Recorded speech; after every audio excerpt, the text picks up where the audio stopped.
At 6 p.m., this meeting of the MVWSD School Board is called to order. We will begin with the Pledge of Allegiance.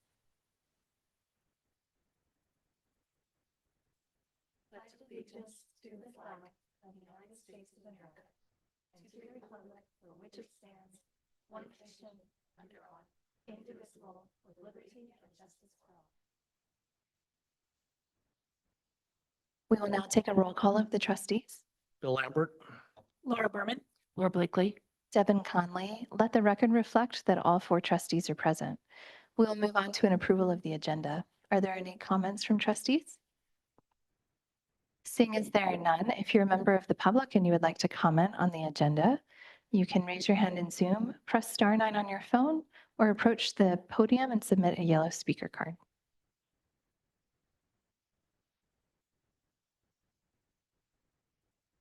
We have 1 in-person speaker, so we'll put a 3-minute timer up on the clock.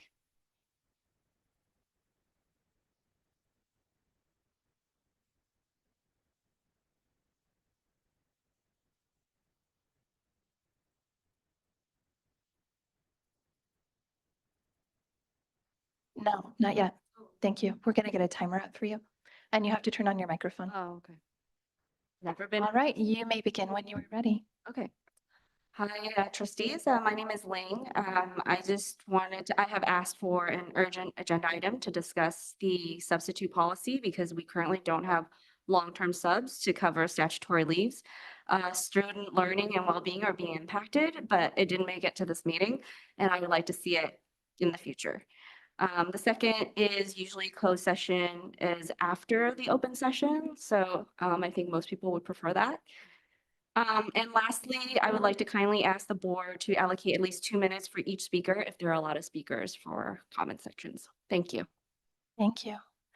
Are there any further comments from trustees or a motion? I make a motion that we approve the agenda as presented. Second. All those in favor? Aye. Aye. On a motion made by trustee Berman and seconded by trustee Blakely, the agenda has been approved unanimously. We will now move on to item 2. This is the opportunity for members of the public to address the board concerning items on the closed session agenda. There are 3 items on our closed session agenda tonight. If you would like to address the board regarding these items, you can submit a yellow speaker card and approach the podium in person. Online, you can raise your hand or press *9 in Zoom.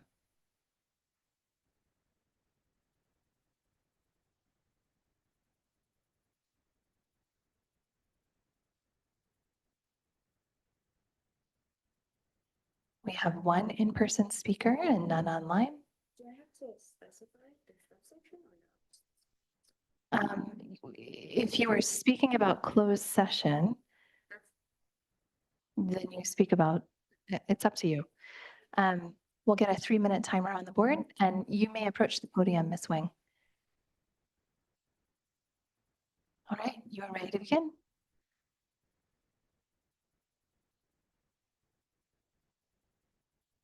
I just want to speak to a personal experience. I was at the district office yesterday, and it just so happens that I bumped into Dr. Rudolph on his way out. We ended up having a chat about our substitute policy for statutory leave. So I want to thank you for taking that time to talk with me. As I am advocating for my child in our community, I've always tried to be objective, factual, and professional. I think we can all agree that a revolving door of substitutes is bad. So far, our classroom has had 5 different subs in 5 days. I was hoping that we could have a conversation about how we can work together to change the situation, especially when we had good people willing to do the job. So I was a little shocked and dismayed by the nonchalant acceptance of this revolving door of substitute for statutory leave that was known to the district at least 5 months ago, and was told that our original sub was not qualified due to a 3-year experience requirement. This is misinformation. For a long-term statutory leave coverage, the district should have ensured our sub is certified for a teaching permit for statutory leave, a TPSL, which has no subbing experience required.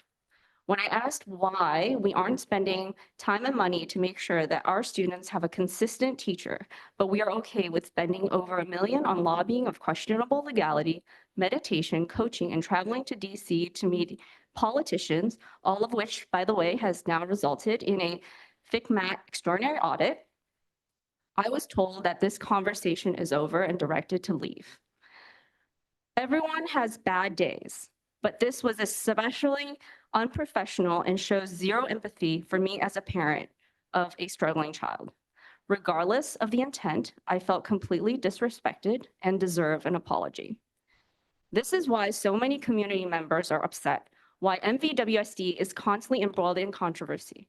When we come to advocate for ourselves and demand accountability, we're given misinformation, deflection, finger pointing, and then when we finally bring up institutional facts, we're dismissed, tone policed, and name called. It's quite infuriating.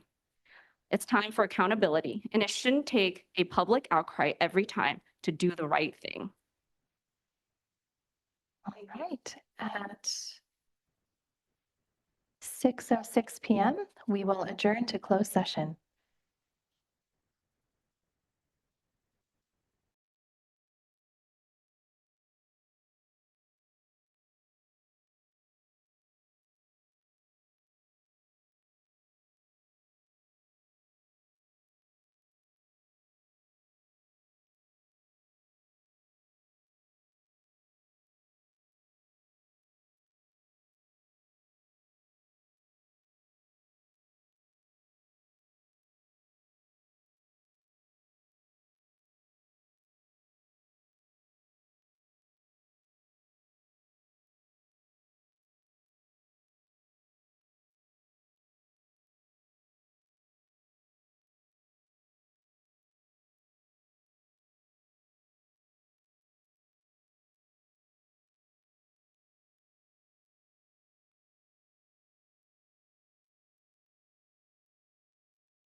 Mary or Jonna.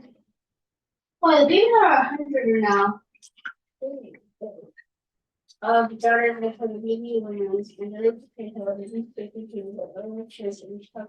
Label. Glad to come to your laundry. Okay. Fold your laundry.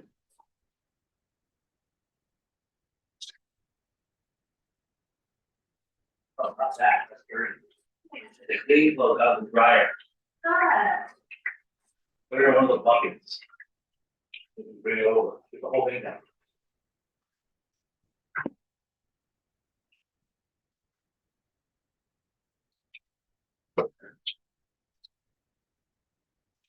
Yeah. What are you doing? Back, are you there?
7:21 PM.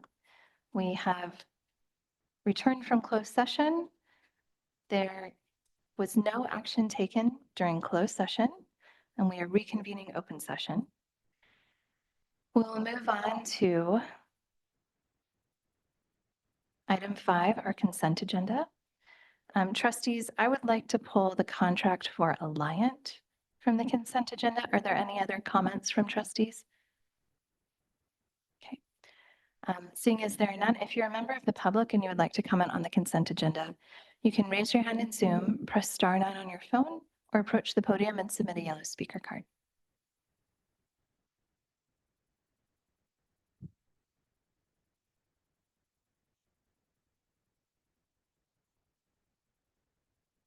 Seeing as there's no public comment at this time.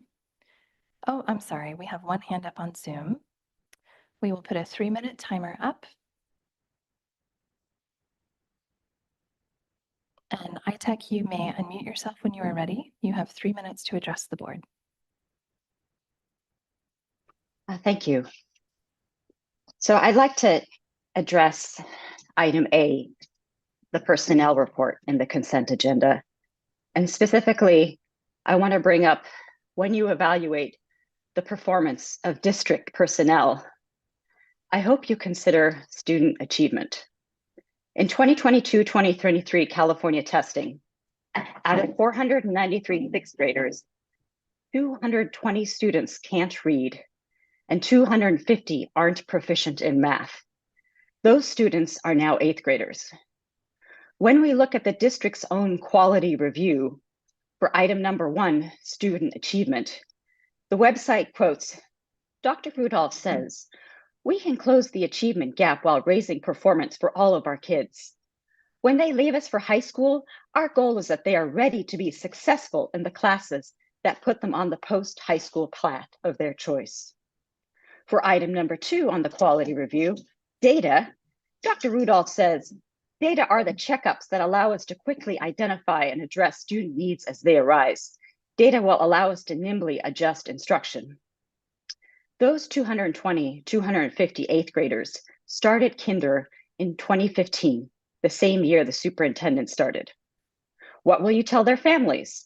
That we had 9 years to educate these children and failed? That we're sorry that 120 of them are functionally illiterate and the other 91 are so far behind in reading, they may drop out of high school?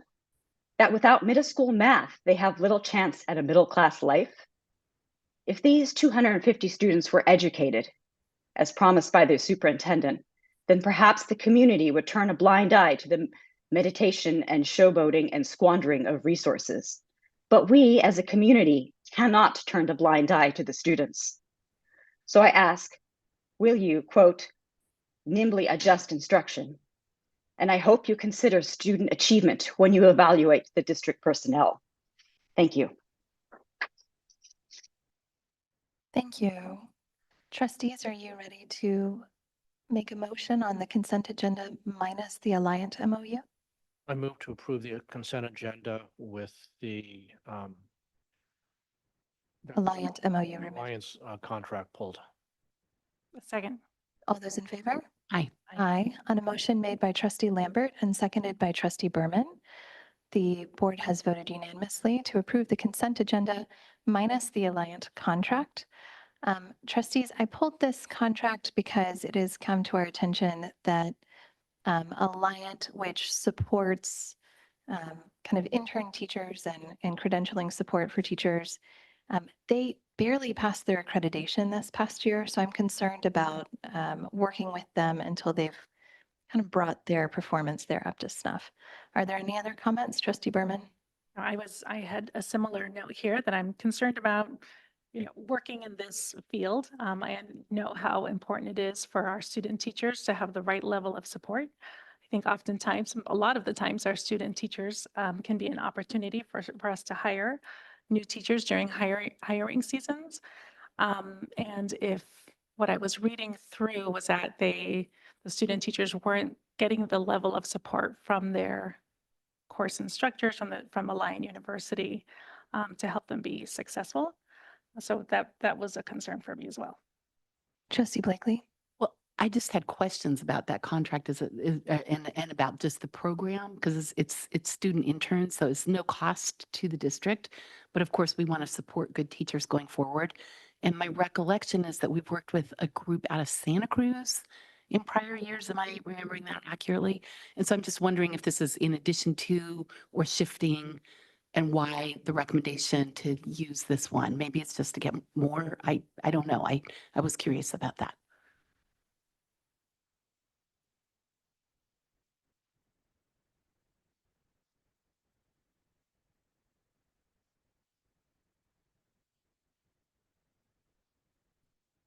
Thank you. So this is absolutely in addition to the work we do with our partners in Santa Cruz. And this actually was a request from one of our substitutes who is in their program, requesting to do student teaching here on campus with us. And that's why this was brought forward. And I'm not sure whether you saw this commission accreditation report and had a chance to see what you thought. I mean, it talked about accreditation with major stipulations, and a lot of the things that it said they had to like report back. They sort of identified areas for improvement, but they still accredited it. Now, granted that it's with stipulations, but I'm not a subject matter expert in that area. And I think when students, in my experience, when my kids had student teachers, this was some years ago, the permanent district teacher sort of helped mentor them. So the mentoring piece or whatever came from our staff, and people weren't required, district teachers weren't required to accept students. That was basically on a voluntary basis, right? So if we had substitutes that had requested this that are in the program and they're being supervised by district employees who want to, district's teachers who want to supervise, I'm not sure that these accreditation concerns are so overwhelming to me that I wouldn't approve the contract. I mean, I think just based on what you're saying and what I've seen, and that we still have this other program too, I don't know, is it time for a motion? Can I move that we? Oh, I'm sorry. Trustee Lambert Trustee has a Lambert. I'm not. comment. Trustee Okay. Lambert. You've heard my comments. Thank you. Yeah, so why did this contract even come to us if there were questions about the accreditation?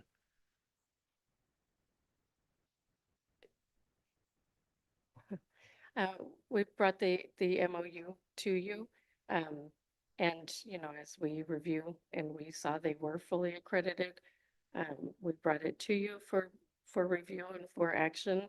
So they are fully accredited. Well, they are accredited. Yes, their concerns have been raised, but they are accredited. Wait, I think if we have it for now is the only student teacher that we would be taking the substitute from our district that would like to be placed and get her. I mean, I do want to be supportive of that. If this is the program that that person has chosen and we have worked with them before, I also don't want to be a barrier to that person wanting to be fully certificated. I think that's a great thing. I think in the future, if they're just placing students in our classrooms, I think I would feel differently at this moment, but given this additional information that was really helpful, I want to make sure we're supportive of our substitute teachers that want to have their teacher credential. I think that's a big opportunity for us to do that. So, but it's good information for this individual to have, that they might not find all the levels of support that they need. And just to confirm, this is a teaching position, because it looks like that Alliant also does counseling and some other programs, but this is for like a classroom teacher. This is Okay. for a classroom teacher, yes. I agree with what Trustee Berman said. And is it appropriate to move that we approve that contract? Well, Or We should take public comment Oh. first. If you're a member of the public and you would like to comment on the Alliant MOU, you can raise your hand in Zoom, press *9 on your phone, or approach the podium and submit a yellow speaker card.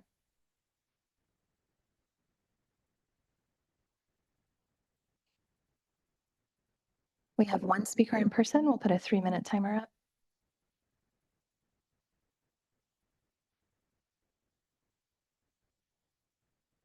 All right, you may address the board when you're ready, Ms. Actor. Oh, turn on your microphone. It's the little face. There you go. All right, great. I'll keep this quick. I'm just wondering what other vendors were considered? Are there vendors with better accreditation? It always seems like we just take the first contract and run with it, but I'd like to know what else was considered. Thanks. All right, is there a motion from trustees? Yes, but first, may I clarify that we do have MOUs with this other program out of Santa Cruz, and perhaps is that the only one right now? There was a Sacramento one. San Jose State, which has got a great teaching program. So this particular one only came up at the request of the substitute who has been hired by our district as a substitute, was enrolled in this program to allow them to get their degree. It sounds like it was the person who found this program to enroll in. So it wasn't us seeking out a university. They chose the university and have asked us to allow this placement. And it's at no cost to the district. Okay. I move that we approve the Alliant contract as presented. I second. All those in favor? Aye. Any opposed? I'm opposed. On a motion made by Trustee Berman and seconded by Trustee Blakely, Trustees Lambert, Berman, and Blakely have voted to approve the MOU with Alliant, and Trustee Conley voted nay. And I'll say the reason I voted nay is because the contract is a general contract as opposed to being tied to this specific person. If it was tied to this specific person, I would have voted yes, but because it is more broad, I am concerned about approving it. We will now move on to item 6, communications. We'll start with employee organizations. Are there any representatives of employee organizations who would like to address the board at this time? You can approach the podium and submit a yellow speaker card, or if you're on Zoom, you can raise your hand or press *9 on your phone.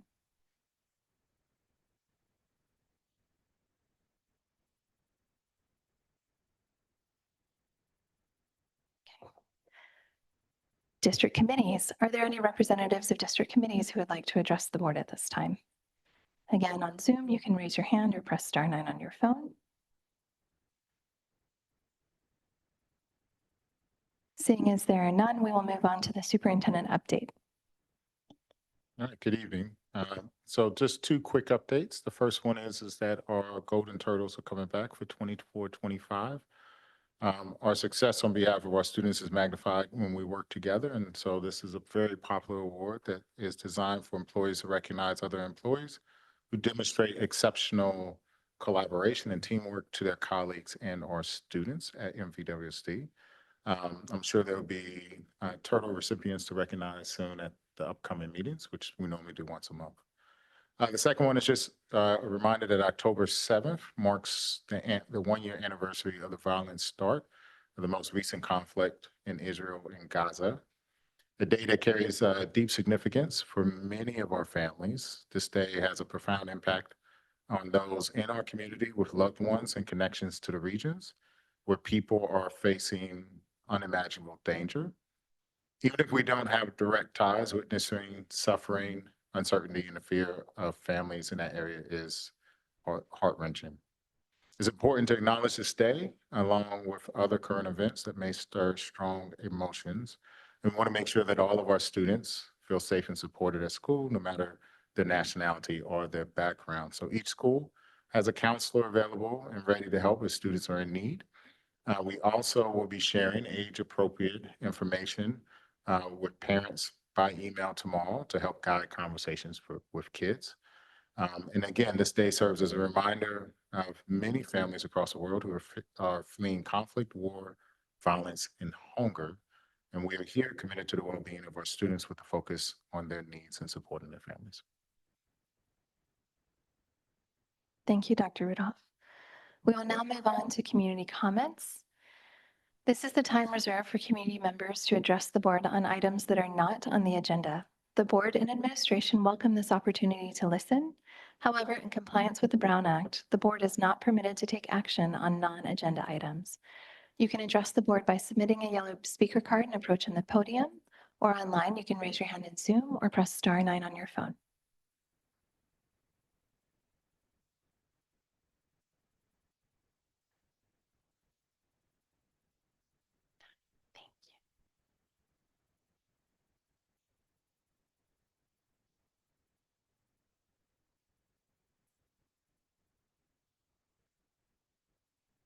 All right, we have 3 speakers in person and we have 4 speakers online. Trustees, we normally allocate 10 minutes for this item, but at the discretion of the board, we can allocate a different amount of time per person. Right now, and we'd have to cut it down to close to 1 minute per person.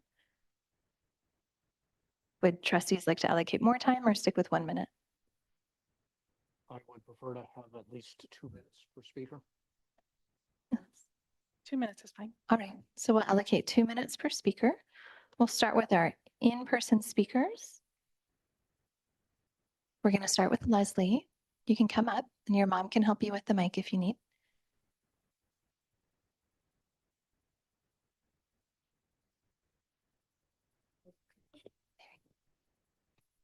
And you can begin when you're ready.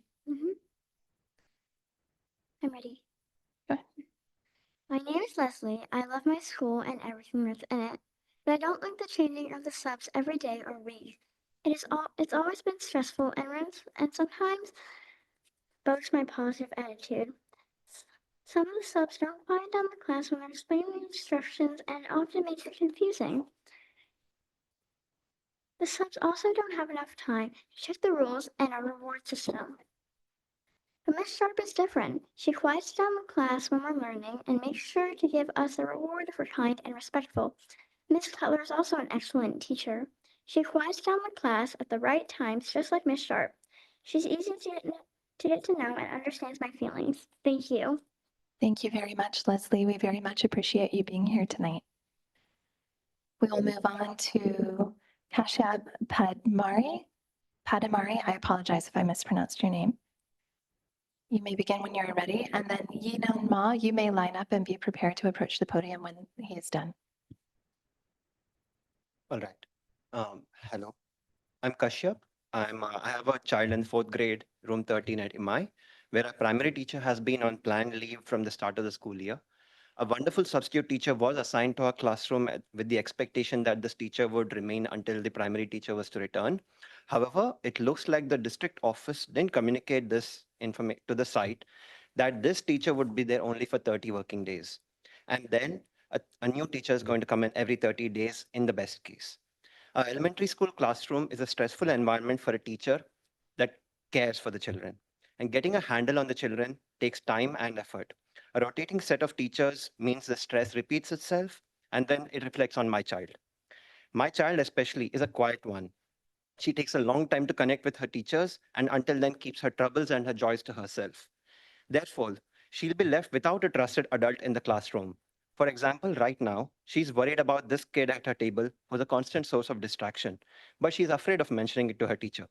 As a parent, I refuse to accept the status quo and request that the district expedite the process to have a single long-term sub, ideally the teacher who started at the beginning of the year. If the district is unable to make this happen, I would like a detailed and truthful explanation of the constraints and challenges so that I can better inform myself on how I can work to influence change for the better. If I have a few more seconds, I'd like to address my fellow parents too. I implore you, while we're going through this, please keep the conversation civil. Please don't belittle people and their efforts. Don't call someone a glorified babysitter or merely a messenger. Please model the behavior we expect from our children. And that's it, actually. Thank you. Thank you very much.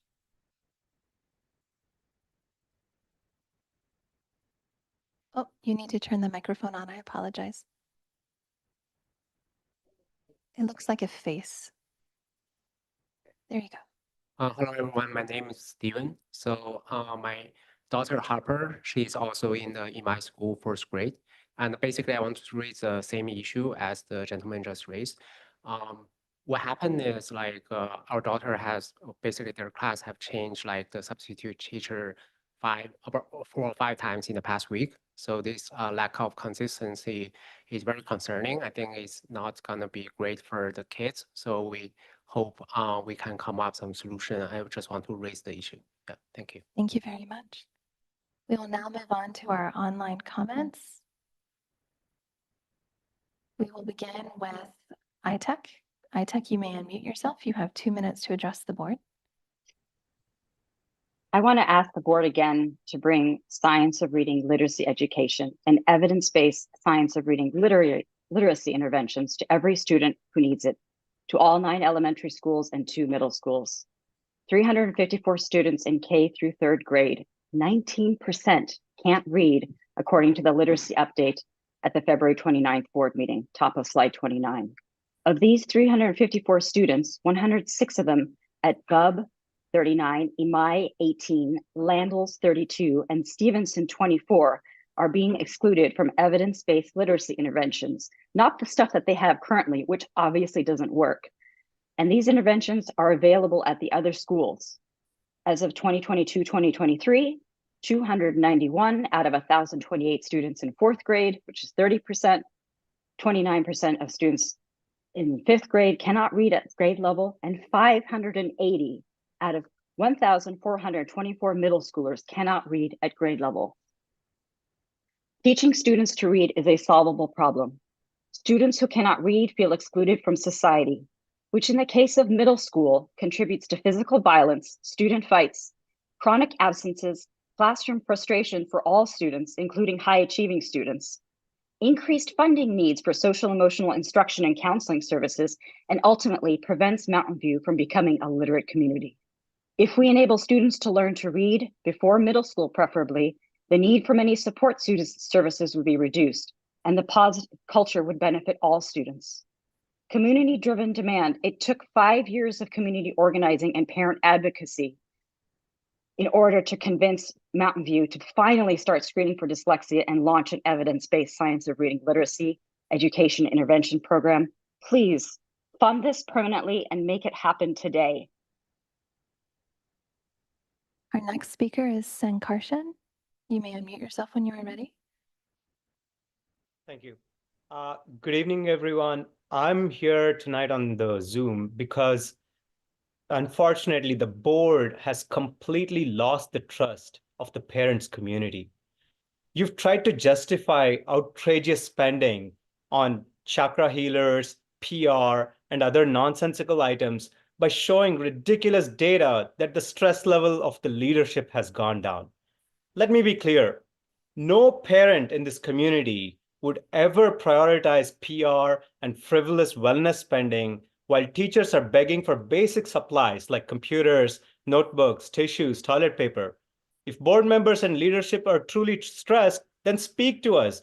The parents of this community are more than willing to help and support. I myself am happy to volunteer my time and energy to assist in finding real, meaningful solutions that benefit everyone, but not by spending hundreds of thousands of dollars on pseudoscientific nonsense.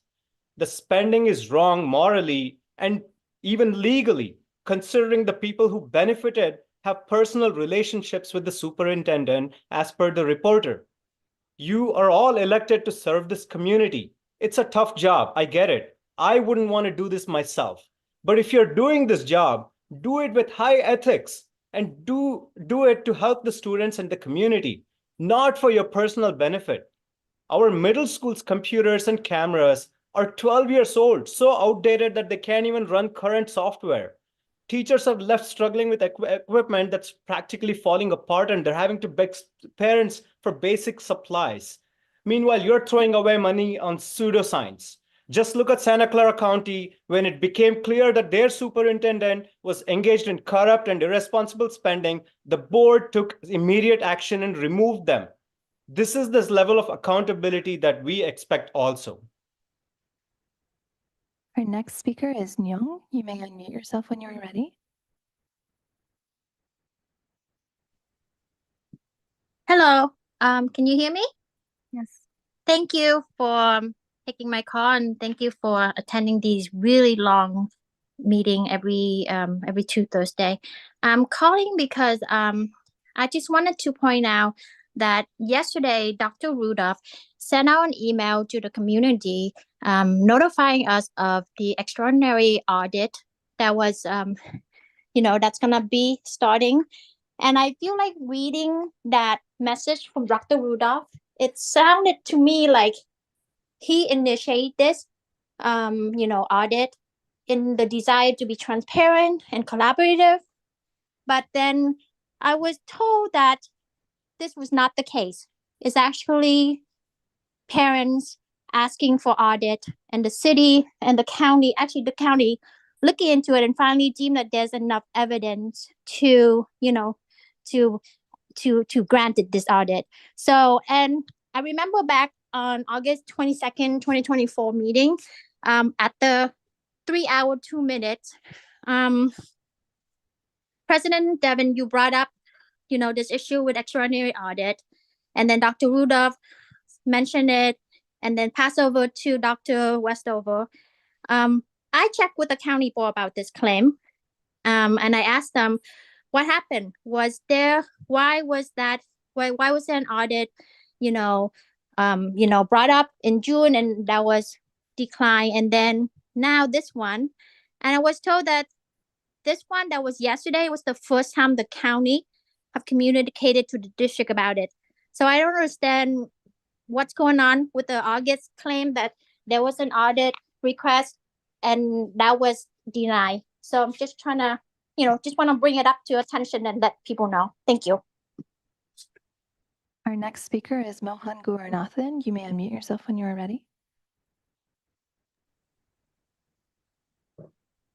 Greetings. I want to say how frustrating it is to not have a single click Zoom link that we can get into this meeting. There were a number of people who wanted to get to this meeting and tried to get into it early to make comments at the beginning, and we did not have a single click Zoom link. All you provide on the board agenda page is a link to Zoom where you have to manually type in the meeting code and the passcode. And people operating on their phones is very difficult to do. There were a number of us who missed the comment period. It's a bare minimum expectation that you provide a single click Zoom link. That's provided for every single meeting for every other organization that I attend. So I think it's really sad that the district can't even provide that. Now, on the extraordinary audit, I want to make sure all parents understand that Mountain View Wisman has been recommended for an extraordinary audit. This is a really serious deal where the state is concerned about potential fraud, misappropriation of funds, or illegal fiscal practices. This is not something that happens lightly. And now Superintendent Rudolph sent out an email suggesting that he contacted the county and graciously agreed to have this audit. Now I want to tell you that's not how this happens. This is a matter of months of the county reviewing the finances of the district and deciding there's reasonable cause for concern about fraud and illegal practices. And I want to ask the superintendent, are you going to stick to your explanation that you called and you agreed to this, or are you going to admit that you were dishonest? Because there's a pattern of behavior that you have of being dishonest about things. You were dishonest about the reasons for the middle school schedule proposal. You were either dishonest or grossly incompetent when you said you didn't visit the website from Blue Violet. I need to end here, so thank you very much. Thank you for all of our public comments tonight. If you have further comments, I know 2 minutes is a difficult time to try and make your comments within, please feel free to also write to the board. We do read our emails very closely and appreciate public comment. You can write to trustees@mvwsd.org. Dr. Rudolph, I just had a couple of clarifying questions. Could you speak to the extraordinary audit process? Sure. I did, even though some parents don't think I did. I did reach out to Dr. Dewan and I suggested that this is probably the best course of action.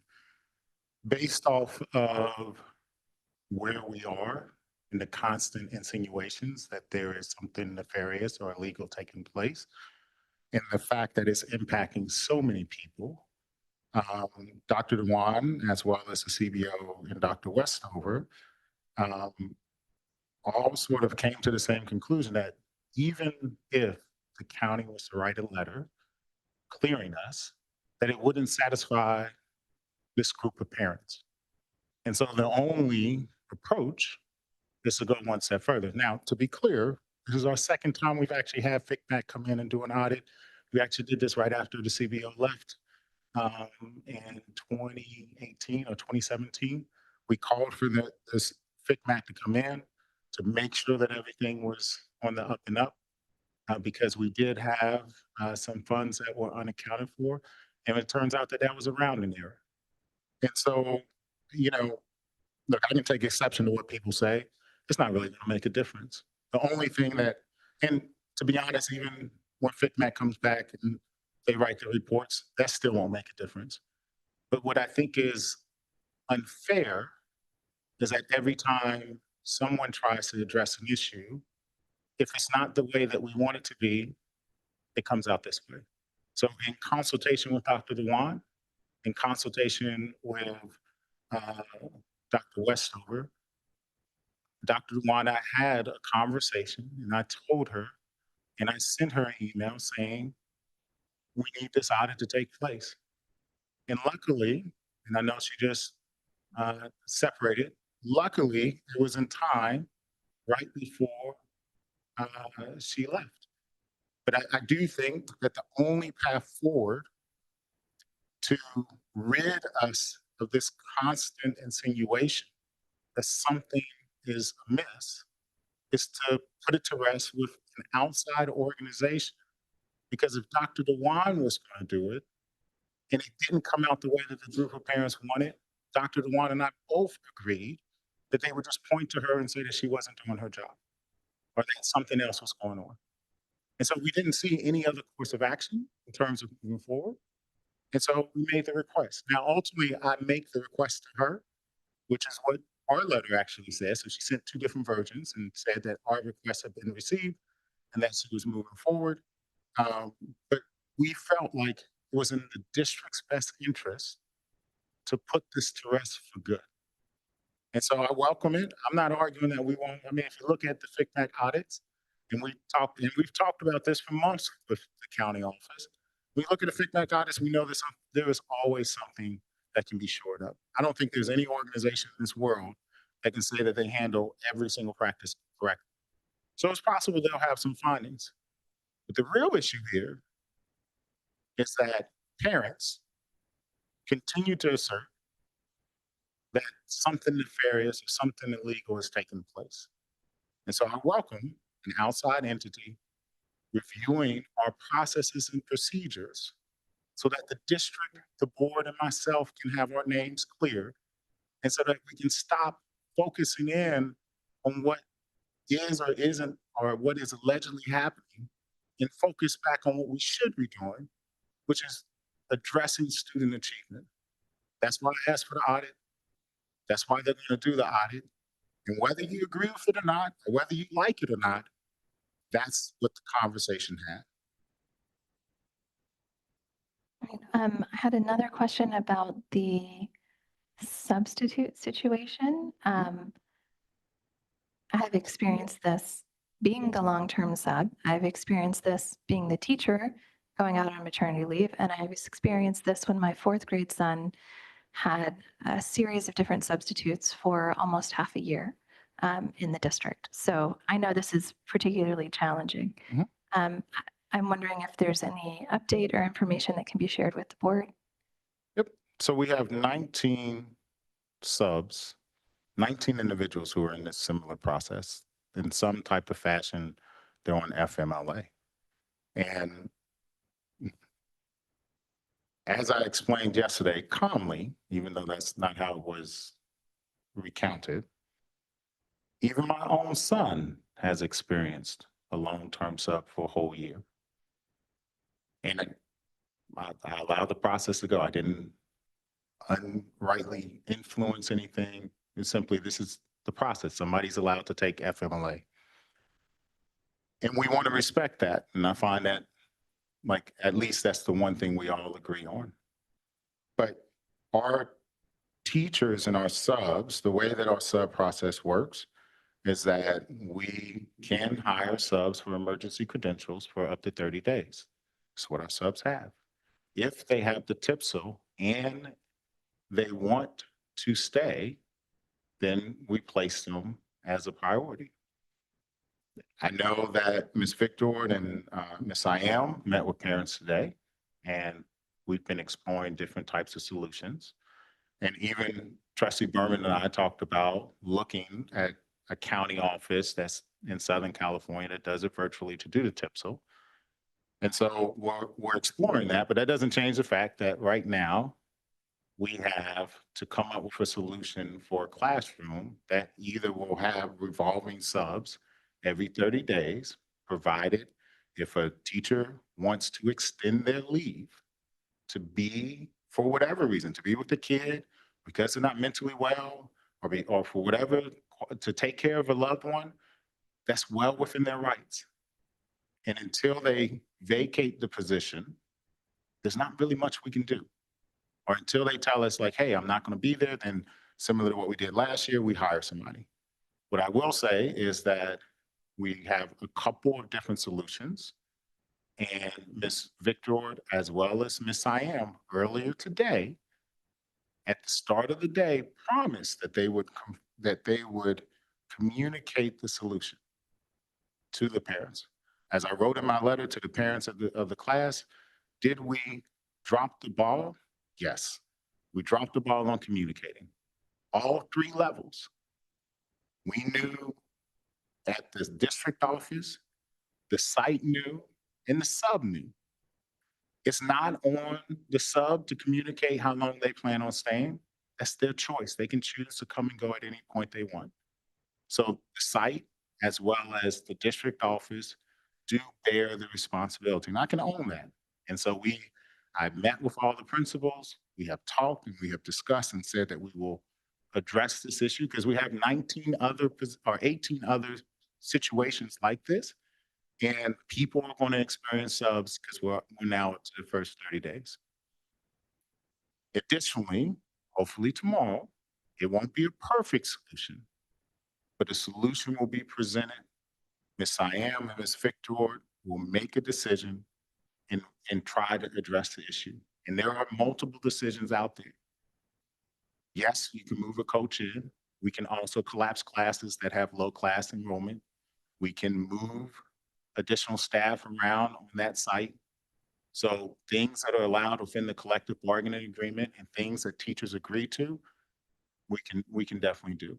And I'm confident that tomorrow a solution will be done because as a parent, I understand how everybody feels, especially when they're little kids.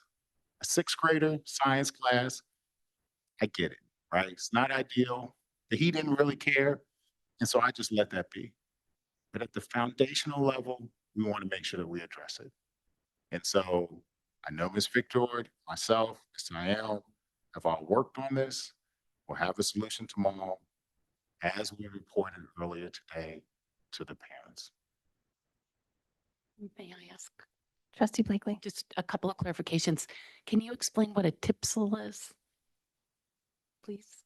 So the TPSL is a emergency certification that subs can go through. They have to do this every single year. They cannot apply this retroactively. They must do this prior. Either they can do it concurrently to accepting a job, or they can do it beforehand, where they have to undergo 45 hours in order to get training. And so the sub has to say that that's what they want to do. The California Teaching Committee, or sorry, the Commission on Teaching Credentials is the one who makes a determination on how long the sub can stay in any given place. And so most of our subs, actually all of our subs, have a 30-day emergency cert. And that emergency cert means that every 30 days, they must move from one class to another. They cannot do more than 30 calendar days in someone's classroom. The TPSL allows them to go up to 60 days, provided that it's not special education.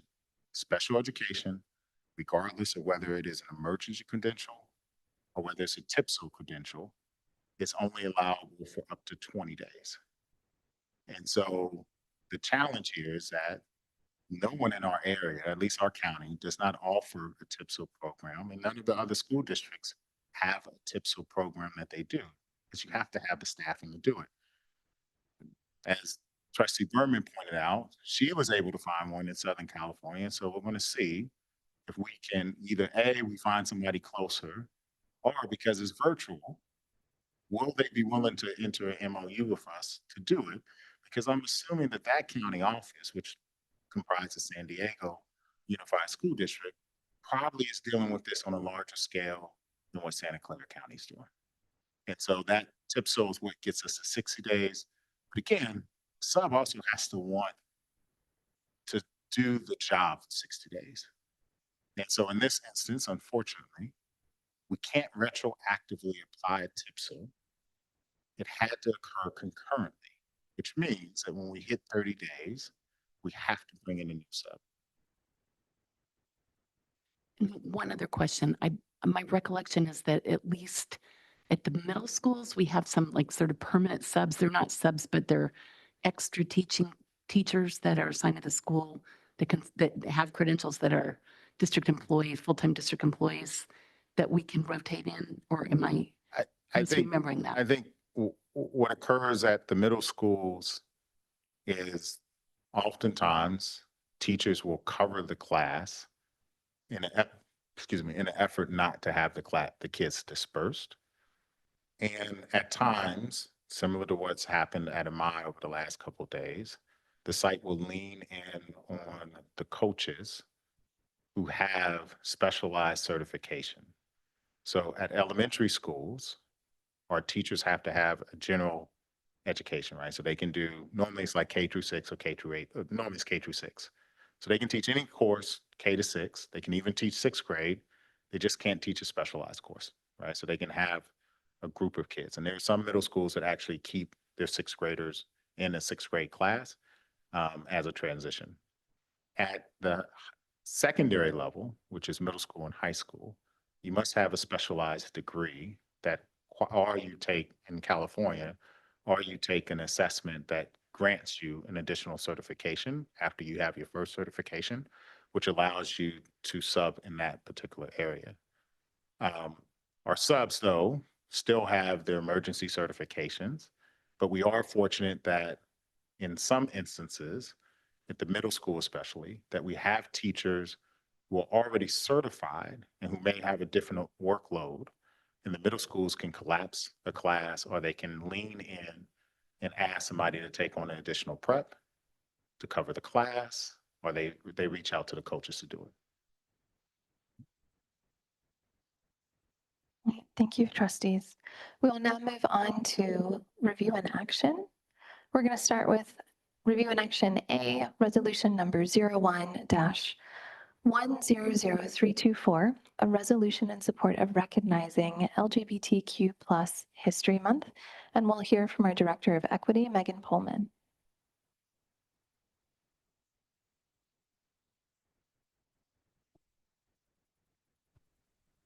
Good evening, trustees.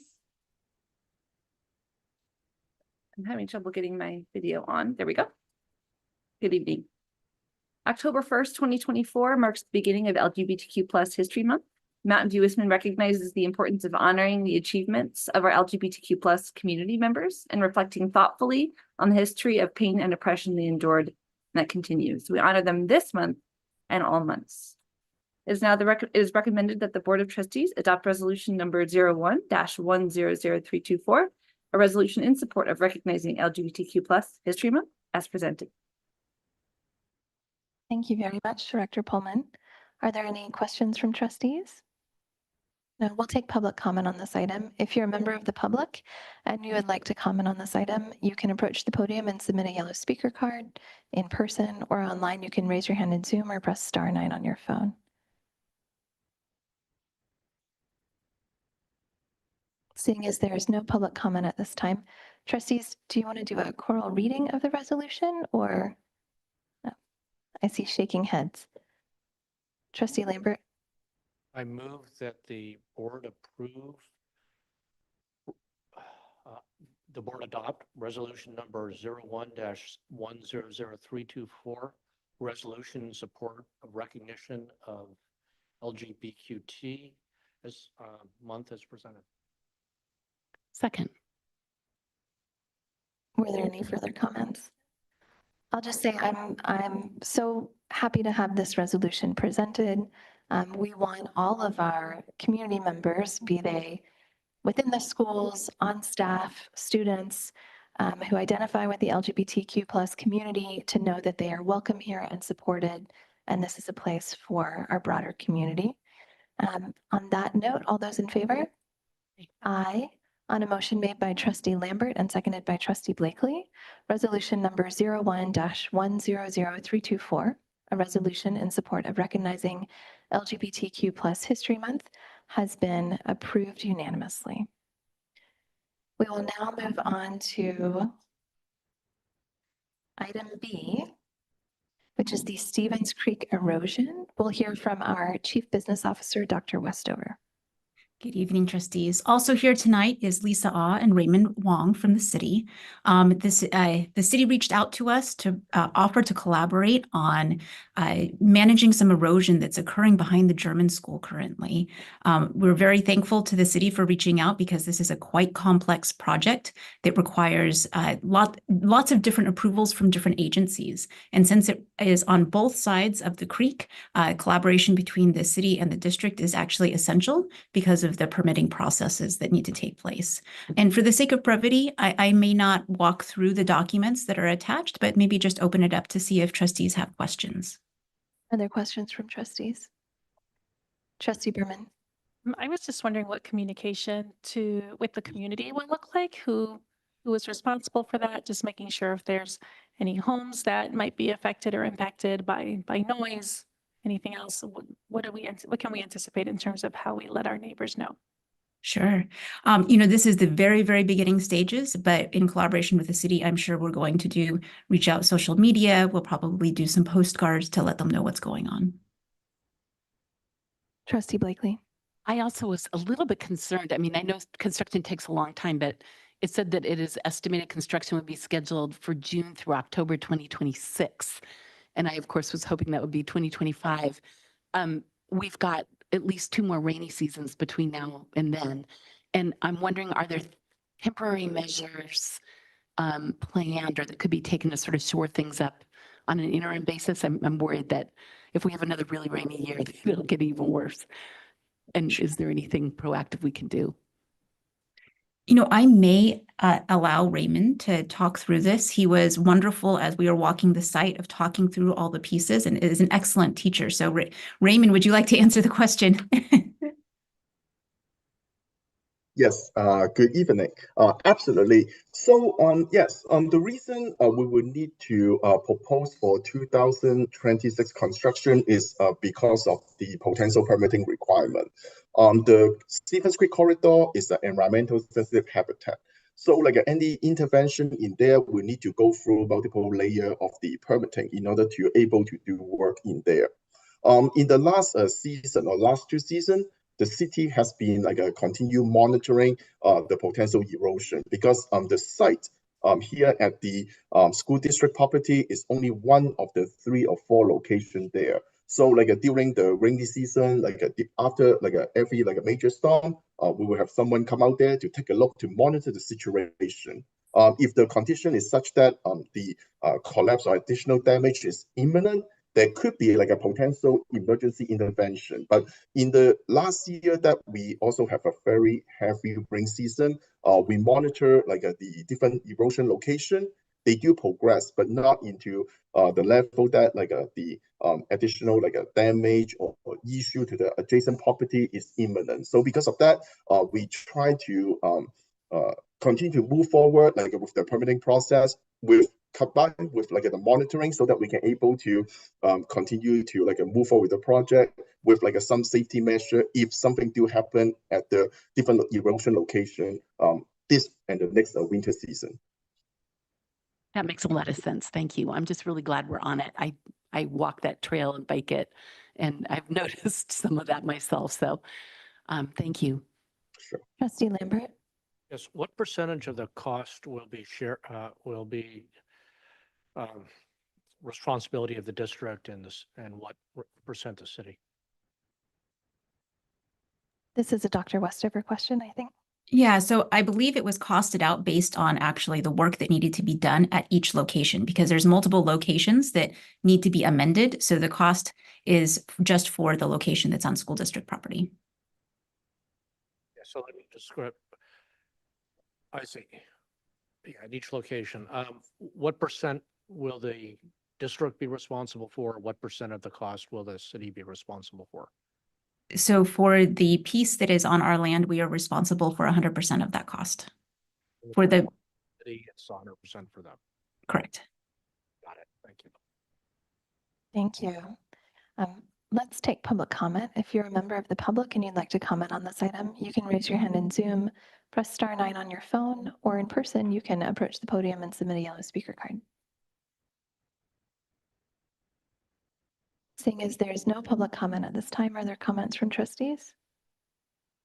Trustee Blakely. I'm just really glad we're moving forward with this and would love to get it taken care of as soon as possible and appreciate the collaboration of the city. Yeah, I agree. Thank you. Trustee Berman. I also agree, so maybe I should make a motion here. Well, I'm gonna say thank you too before you do. And you know, I think this is something that is beyond the expertise of the school district alone. So we truly do appreciate the partnership and the support. And yes, it's going to take a while, but there are good reasons for that. And so thank you as well for helping us navigate the permitting process. Trustee Berman. Let me just pull it up here. I recommend that we allocate funds for the erosion project and direct staff to move forward with the project. Second. All those in favor? Aye. Aye. On a motion made by Trustee Berman and seconded by Trustee Blakely, the trustees voted unanimously to allocate funds for the erosion project and direct staff to move forward with the project as presented. We'll now move on to items 9, review and discussion. We'll start with 9A, our 2024-2025 budget considerations and update with our Chief Business Officer, Dr. Westover again. Good evening. Let me pull up the presentation. Give me just a moment.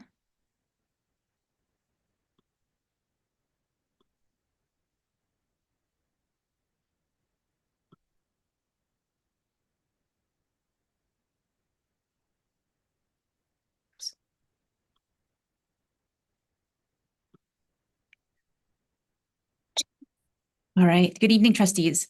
So today, my goal is to provide context and educate the public on a complex topic. At the end of the presentation, I hope people will have an understanding of some of the complexities and the funding sources that will be determined during this school year. Of course, this always connects back to our strategic plan.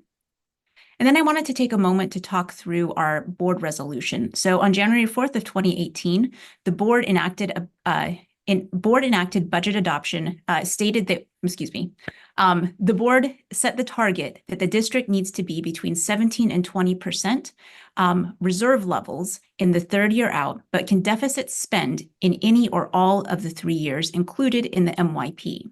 So the goal of this resolution was to maintain a healthy reserve so we could deal with uncertainty, but also to spend down those reserves if the reserves became too high, because the goal is to get the money in the classrooms. At the May 2nd, 2024 board meeting, the board gave direction to dip below the 17% mark temporarily.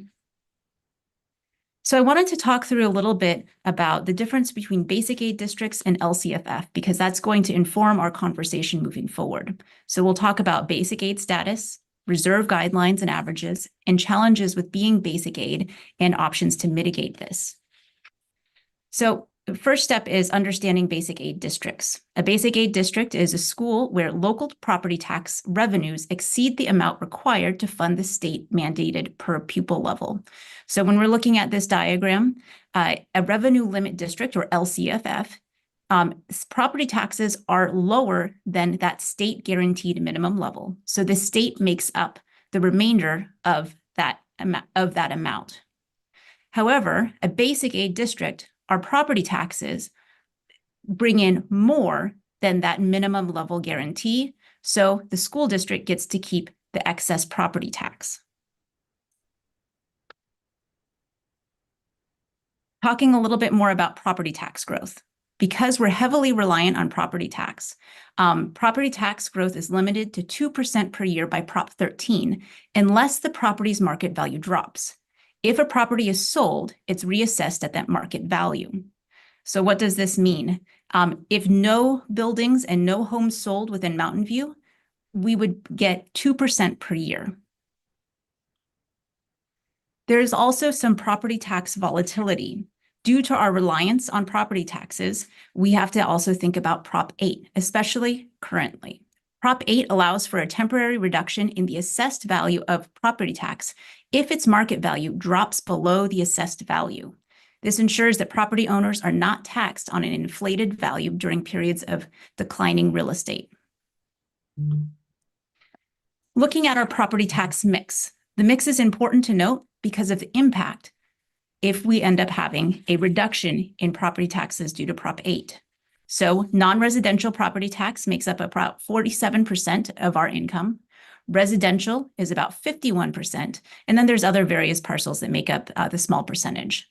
When we look at median single-family homes, when we look at Mountain View, we see that people tend to have their homes a long time and they don't turn over.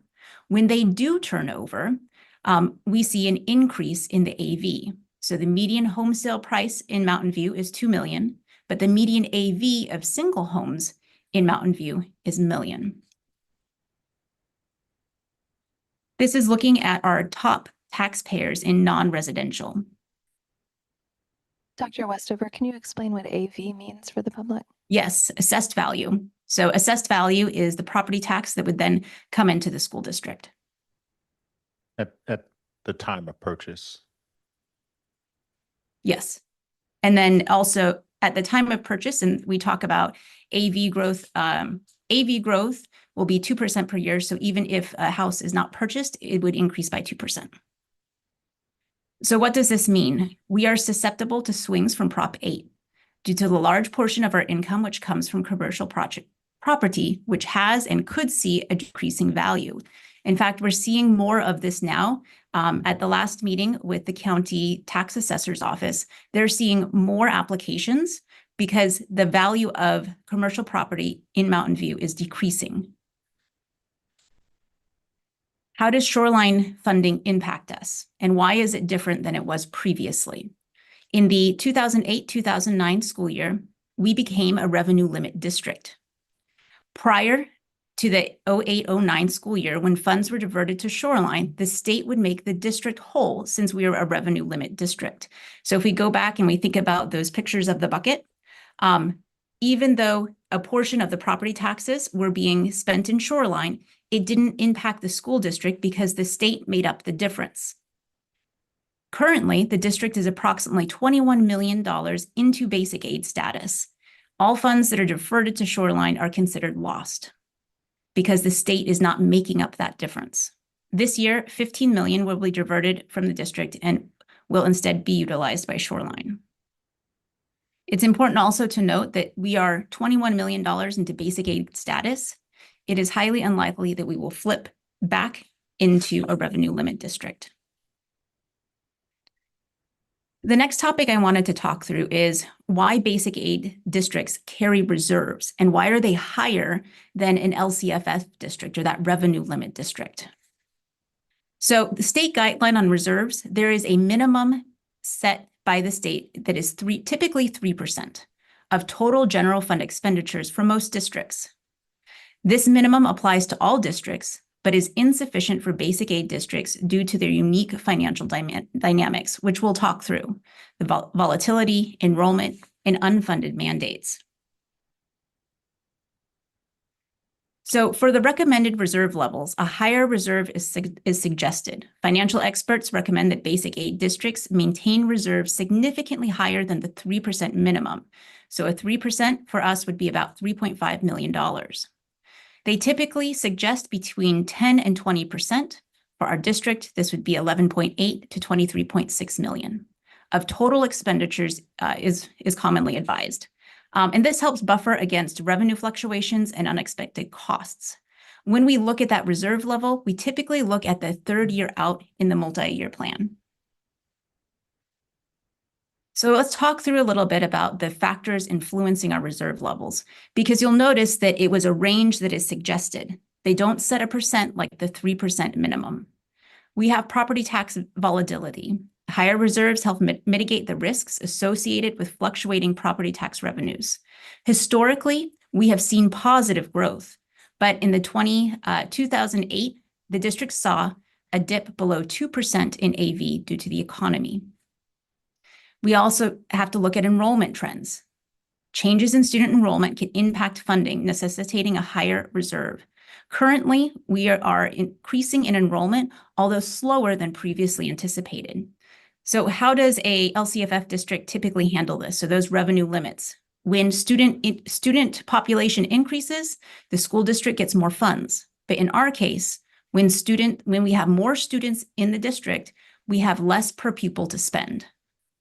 Long-term liabilities, planning for pensions, health benefits, and other long-term costs also require additional reserves. An unfunded mandate that all basic aid districts across the state right now are managing is TK. What do reserves levels look like across the state? So this table shows community-funded districts, elementaries have a 31.59% reserve. High school, it's a bit lower, and then unified. When we look at state-funded, elementary districts are at 24.81%. So what we see as a general trend across the state is school districts have a higher reserve level. In the third year out of our MYP, we are at 1.95% without shoreline funds or the parcel tax.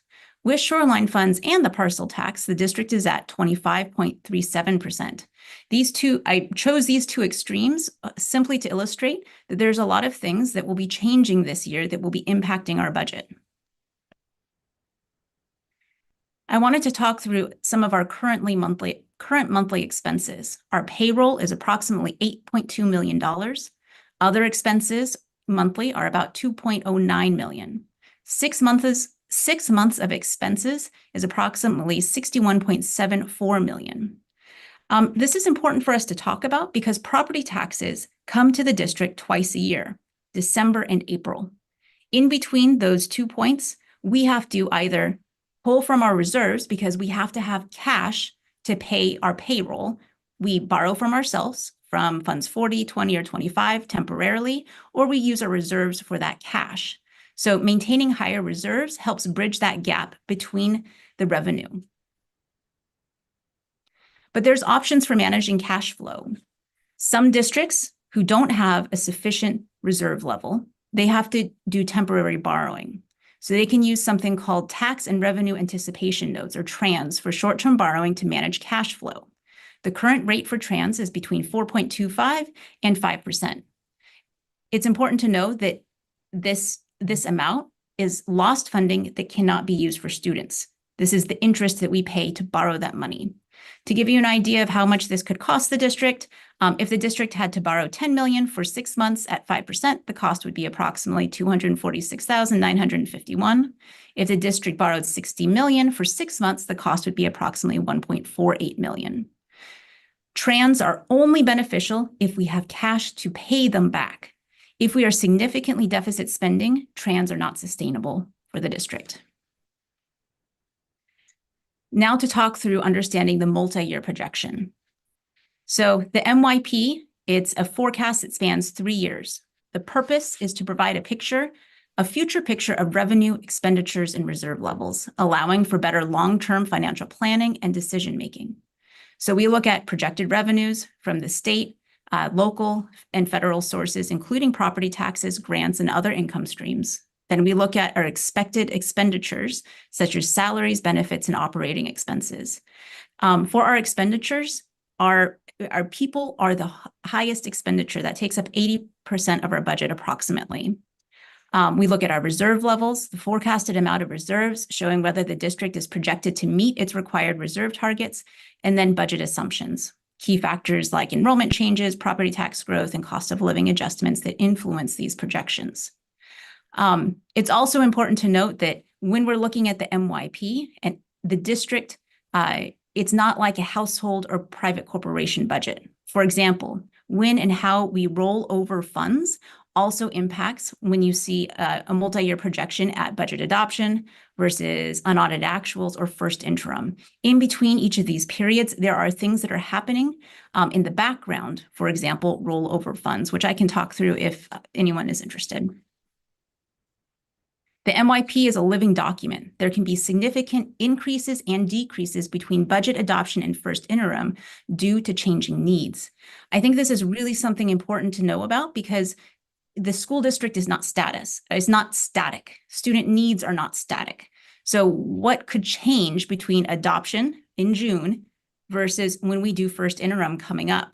So to give examples, unfilled positions in years past have been approximately $300,000. And new positions, when we add them, have ranged between $200,000 and $1.5 million because we needed to add more teachers or more IAs to the classrooms. Over the next few slides, I'll run through some examples of what things could look like based on unaudited actuals. So this was the last time we presented to the board of where we were financially. So if we received full shoreline funding, if the parcel tax passes, we lease Slater, we have a 25.37% reserve level. If the parcel tax passes and Slater is leased, but we receive no shoreline funds, we have a 7.66% reserve level. If there's no parcel tax, Slater is not leased, and there are no shoreline funds, we have a 1.95% reserve level. So moving towards a balanced budget, what could this look like? Because we have multiple different pieces that will be happening this year. Again, things we have to consider: volatility of property tax revenues, which can fluctuate due to changes in property values, economic conditions, or local development. The county tax assessor has indicated that we are seeing more Prop 8 requests coming in. So this volatility makes it really important for basic aid districts to maintain robust reserve levels to manage the financial uncertainties. As we talked about previously, revenue timing, because our property taxes come in December and April, and we need cash in order to make payroll. Expenditure needs, so districts have ongoing expenses, which we just talked through. And what does this look like for the path ahead?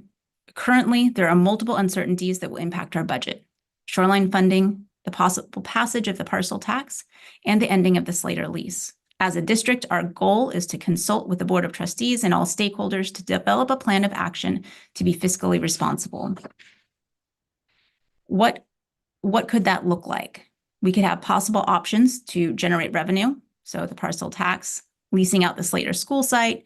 We could have a new shoreline agreement, and AV growth could also continue to increase. We could implement cost-saving measures, reducing utility bills, supplies, contracts, overtime, as well as leaving vacant positions open and possibly reopening negotiations with all staff. On the flip side, we might be in a position where we could talk about what we could do with increased funding. We could reduce class size, put funding towards sustainability and greening, create programs for gifted and talented, expand dual language programs, and expand computer science offerings. So what are our next steps as we look forward this year? And there are so many different things that can be changing in our budget. So again, our goal is to keep the board and the community informed and involved. So today, October 3rd, we have our first board meeting where we're talking about our kind of budget update and overview. Then I'm not going to read through all these dates, but the idea is that we're going back and forth between board meetings, community meetings, budget advisory committee meetings, meeting with board members one-on-one to answer questions and understand priorities, and then going back out to stakeholders. Then in January, coming back with another board meeting, then late January to early February, having stakeholder discussions, coming back in February, having another board meeting to discuss what it is that we need to do in order to remain fiscally responsible. Then finally, on March 6th, if needed, during second interim, we would have a final report out. The reason it's timed for our March 6th board meeting is if there is a need to do layoffs, we need to hit the March 15th date.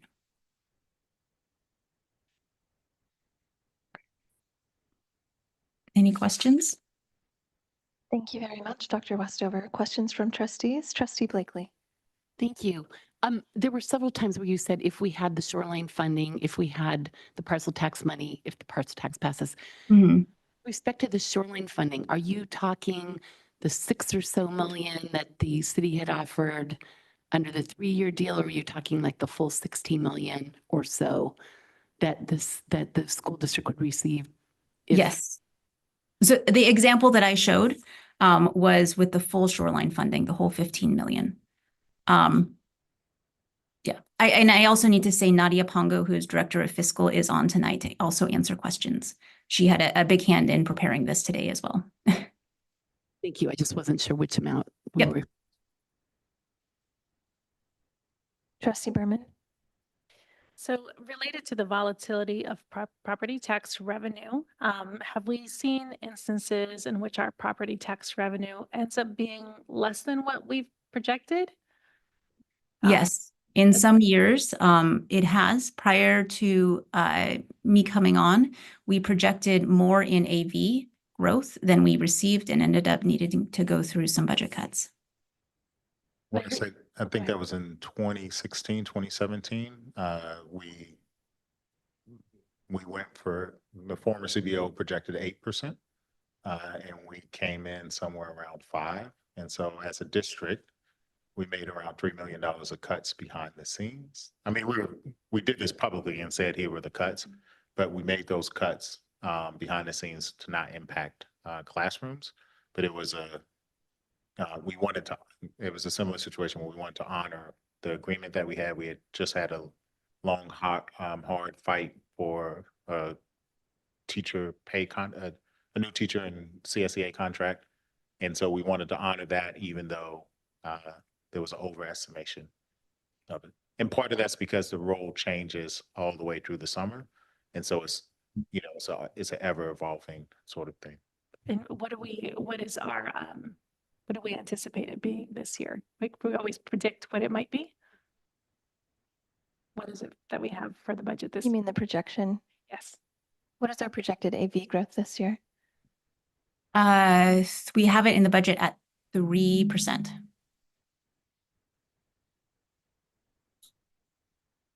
It's for the current year, we're projecting at 4%. Oh, 4%. Thank you. And historically, since you have been, the two of you have been running the finance function, you've tried to predict conservatively, correct? I mean, accurately, but on the conservative side, there's always a range, and so that we don't fall into that same situation that we did that Dr. Rudolph just referred to. Is that accurate? Yes, it's always projected conservatively. And then as the AV role comes in, we will make adjustments at first and second interim, but we try not to count our money before we actually know where it's going to land. Something that's also important for the trustees to know is, like, at the end of the year, fiscal year, we will get a number from the county and they say, oh, property taxes, 7.6%. We have seen as we track it, because they are still processing the roll at that point. Between June and December, we can either go up by 1% or 2%, or we have also seen it decrease by, I think it was like 1.5%. So that's a lot of fluctuation, even after the roll has closed, because they're continuing to process things. And just because our team, we track this, so this year, now we haven't got the October update just yet, but we're projected 4%. We started off with 2%, which is what we normally do. We've actually slid backwards 2 months in a row. Last month was 1.72. And a large part of that, as Dr. Westover noted, is, and we've seen this even in the shoreline area. I think Google has written down a lot of stuff, and they've seen a negative 11.34%. And so all the commercial properties that are vacant, if they write it down, it will have an adverse effect. And we're also seeing turnovers of commercial properties being sold significantly below what their previous market value was. Correct. I just wanted to know if we could update slide 24 so that it points out that the shoreline funding there is the 15.7 million. Because I think from what I've seen of public commentary, people think that's the 6.5 million. Right, No we'll problem. Thank you. We'll take public comment on this item. If you're a member of the public and you would like to comment, you may raise your hand in Zoom, press *9 on your phone, or you may approach the podium and submit a yellow speaker card. We have one speaker at this time, so we have 3 speakers at this time. I'm going to wait just a moment more in case more hands pop up. All right, I'm going to take a screenshot. So we have 3 speakers. We'll allocate 3 minutes each. We're going to get a timer set up. And our first speaker, Itek, you may unmute yourself when you are ready. Yes, so thank you for presenting the numbers. When I think about budget numbers, what do I think about? Student achievement. And when I compare Mountain View Wisman's numbers versus, let's say, a district that has, okay, about 1,000 less students than ours, Los Altos Elementary, and granted, they only have 14.1% of a special unduplicated pupil percentage, while we have 35.3%. It's still surprising to me that we get, $1,000 roughly more per student to spend. And yet, if we look at a sample from the student achievement data, like those 6th graders in 2022, 45% of those 6th graders, 220 students cannot read versus Los Altos, which is only 13%. And that's another basic aid district. And you say, okay, you really should be comparing yourselves with Sunnyvale. Well, Sunnyvale has 1,000 more students, more than 1,000 more students, and they get $1,300 more funding per student. And yet their rate is just as bad as ours. We have 45% of students in that 6th grade cohort that can't read. They have 46%. So basically, we're spending the most money, and yet we're tied for worst in student achievement. There's something wrong with this picture.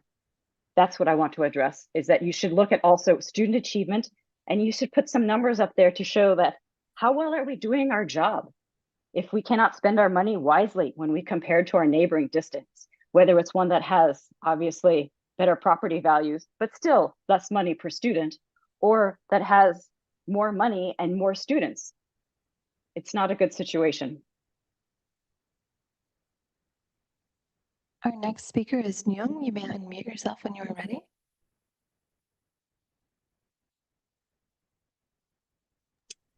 Hello. Thank you again for taking my call. I'm just wondering in the future, if you guys, for the presentation regarding salaries, can you please provide a breakdown of certificated staff and classified staff?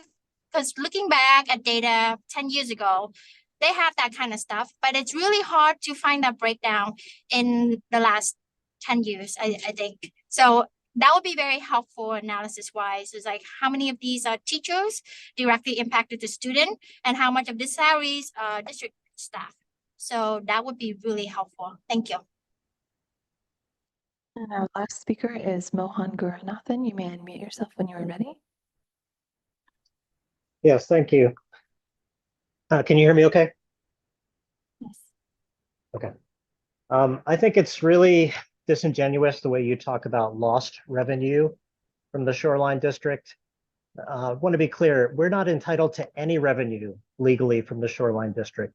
Okay, the city is offering $6.5 million and they don't have to. They don't have to offer a dime. And the way you keep talking about it sounds like you're trying to redefine the narrative so the public thinks that, hey, this is actually money that you somehow had and you lost. No, this is money that the city is essentially donating. It's a gift.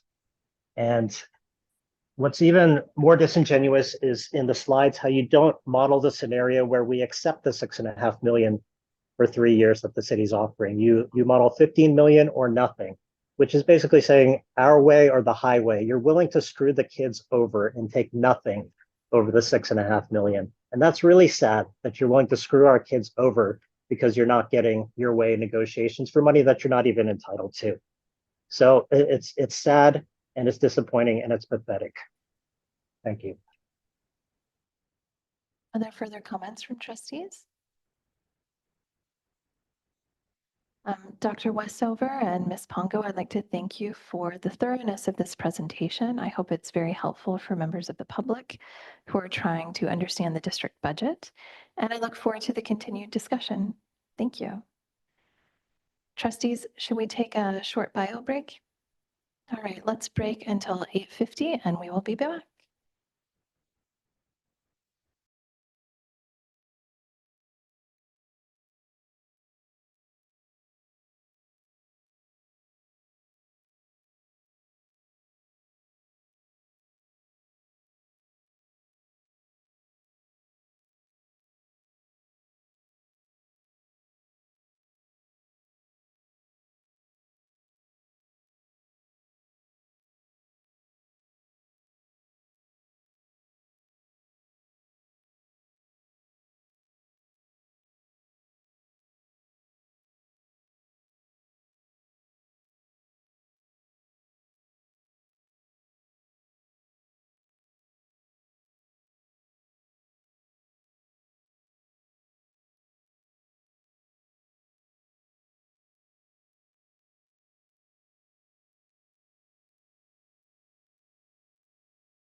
At 8:50 p.m., we are back from our break. We are moving on to item 9B, Mathematics Programming and Curriculum Adoption Process Overview. We'll hear from our Chief Academic Officer, Kathy Bauer. Good evening, trustees. I will share my screen.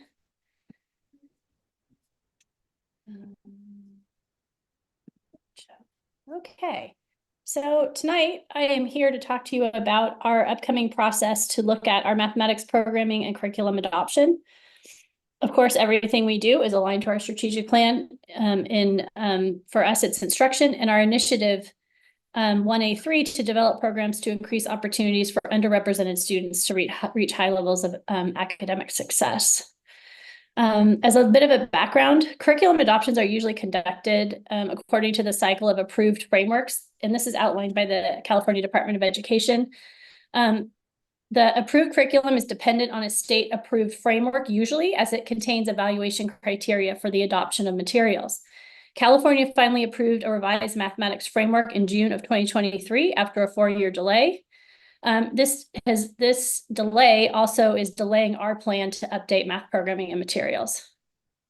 Now that the framework has been approved, the state is working on the process to work with vendors to get an approved list of mathematics materials that align to standards and the framework, but this is not expected until November of 2025. And we have currently in our district, we use Eureka Math K through 8. We adopted this back in June of 2015. Materials are usually updated every 8 years. Our math materials are 9 years old.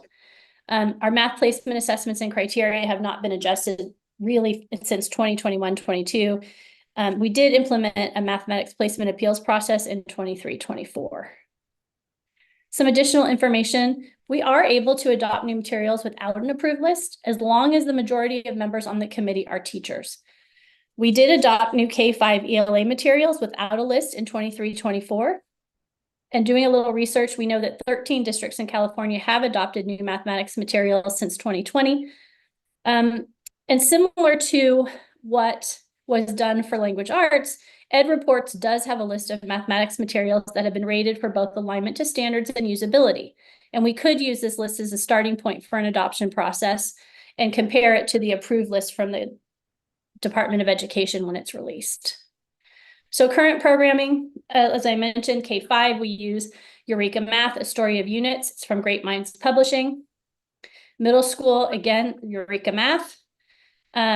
And we use A Story of Ratios for our grade level courses. We have Algebra 1 Eureka Math and Geometry Eureka Math. We offer a variety of math pathways for students in middle school.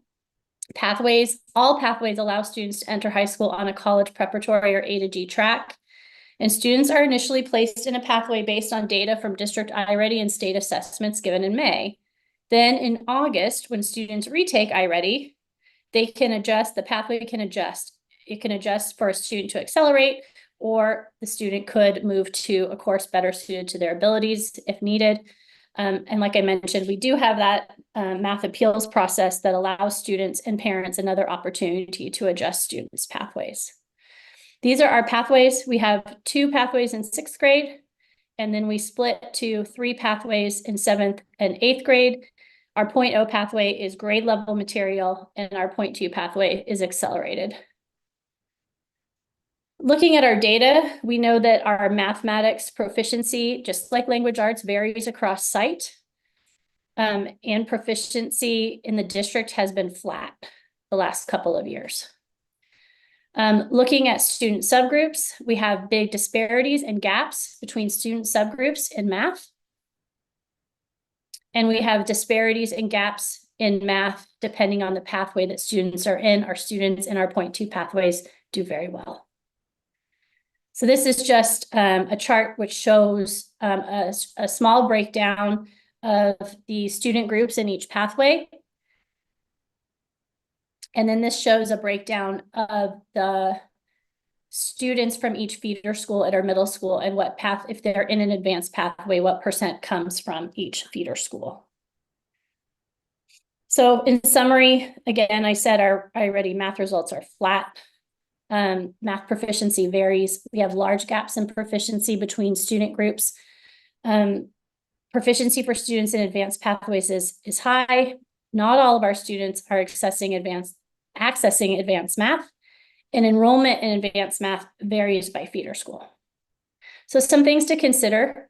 We know that all students deserve a strong mathematics program, which provides opportunities for acceleration if desired, and we know from our data that we're not doing a good job. Things have to change. We have large achievement gaps in mathematics, and these were exacerbated during the pandemic, and they still persist. Not all groups of students are accessing accelerated math. Our materials and programming need to be updated. Pathways, placement assessments, and placement criteria need to be thoroughly reviewed and possibly adjusted. We know we're not using the iReady instructional pathway, but we're still using iReady results for placement.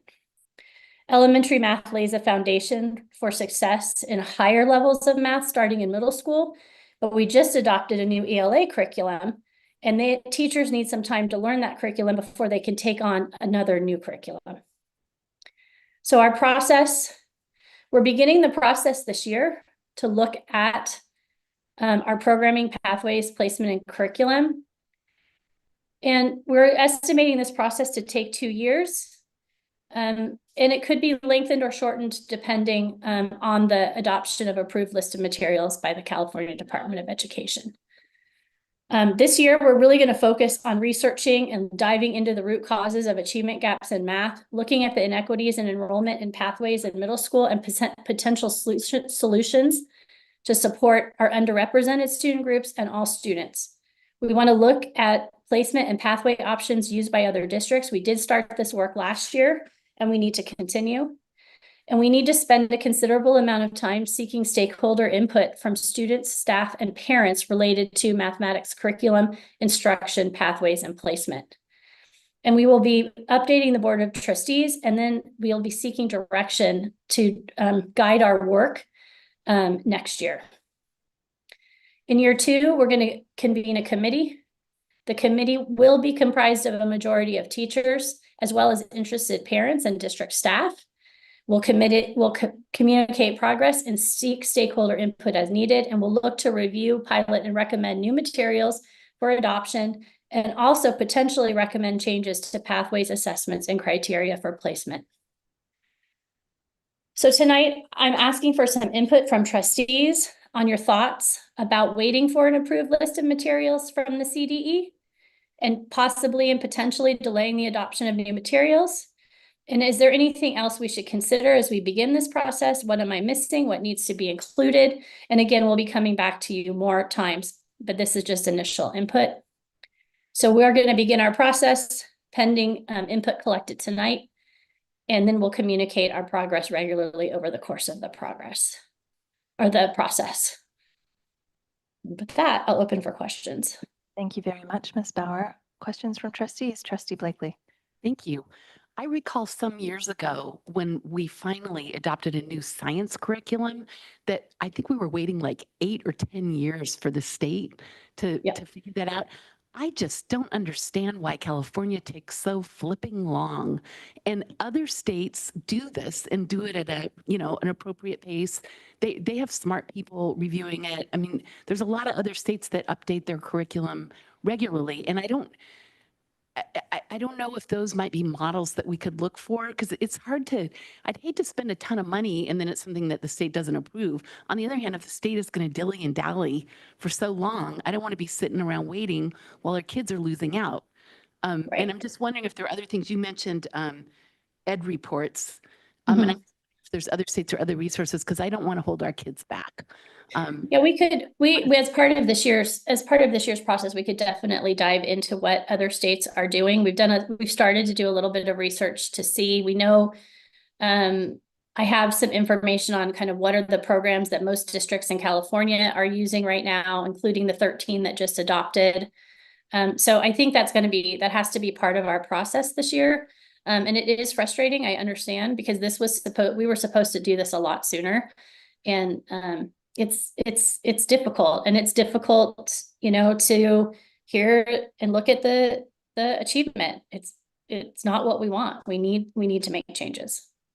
And we're doing the same with SEL too, right? It's just kind of crazy. I think the state approved. But at any rate, thank you. I appreciate considering other programs. Yep. Trustee Berman. This is the type of question I should have submitted before, so it's okay if you don't have this answer to this question. So I'm wondering that it said on the presentation that there were 29 math appeal requests to be placed in a different math pathway. And I'm wondering how many of those 29 math appeals came from students, families who were considered SED, EL, Hispanic, or students with disability. Again, I would have to pull that for you. I don't have it at my fingertips, but I can pull that information for you. Curious, like for like who is able to access sort of that opportunity and maybe who can't. Can you say a little bit more, maybe just clarify for me? So we use the iReady for pathways, right? To get that sort of sense of where we should place our students, but it's no longer supported by the district. Can you just say a little bit more? Because I know that there were students using it in the classroom, Sure. and now they're not. Is that correct? Correct. So we did not, in our efforts to really focus back in on classroom instruction and teaching and the teacher, we decided not to renew our contract with iReady for the instructional platform. So that's the piece where kids could log on and do lessons, teachers would assign lessons, and kids could do either enrichment or fill holes or whatever with iReady. But we kept the diagnostic and the assessment platform. So we're still using that as a tool for us as a high level, right? 3 times a year to measure our student progress towards meeting standards. It's standards aligned. It's similar to SBAC in that it is adaptive, right? So kids are getting a similar experience. But to the point is they're not getting regular use of it. They're mostly just using it for the assessment platform at this time. So that's something we need to take into account. Thank you.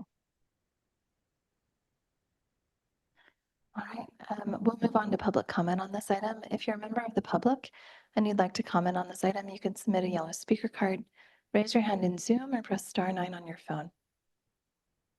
We have one in-person speaker. Oh, we have 2 in-person speakers. Oh, 2 online. All right, we're going to put a 3-minute timer up.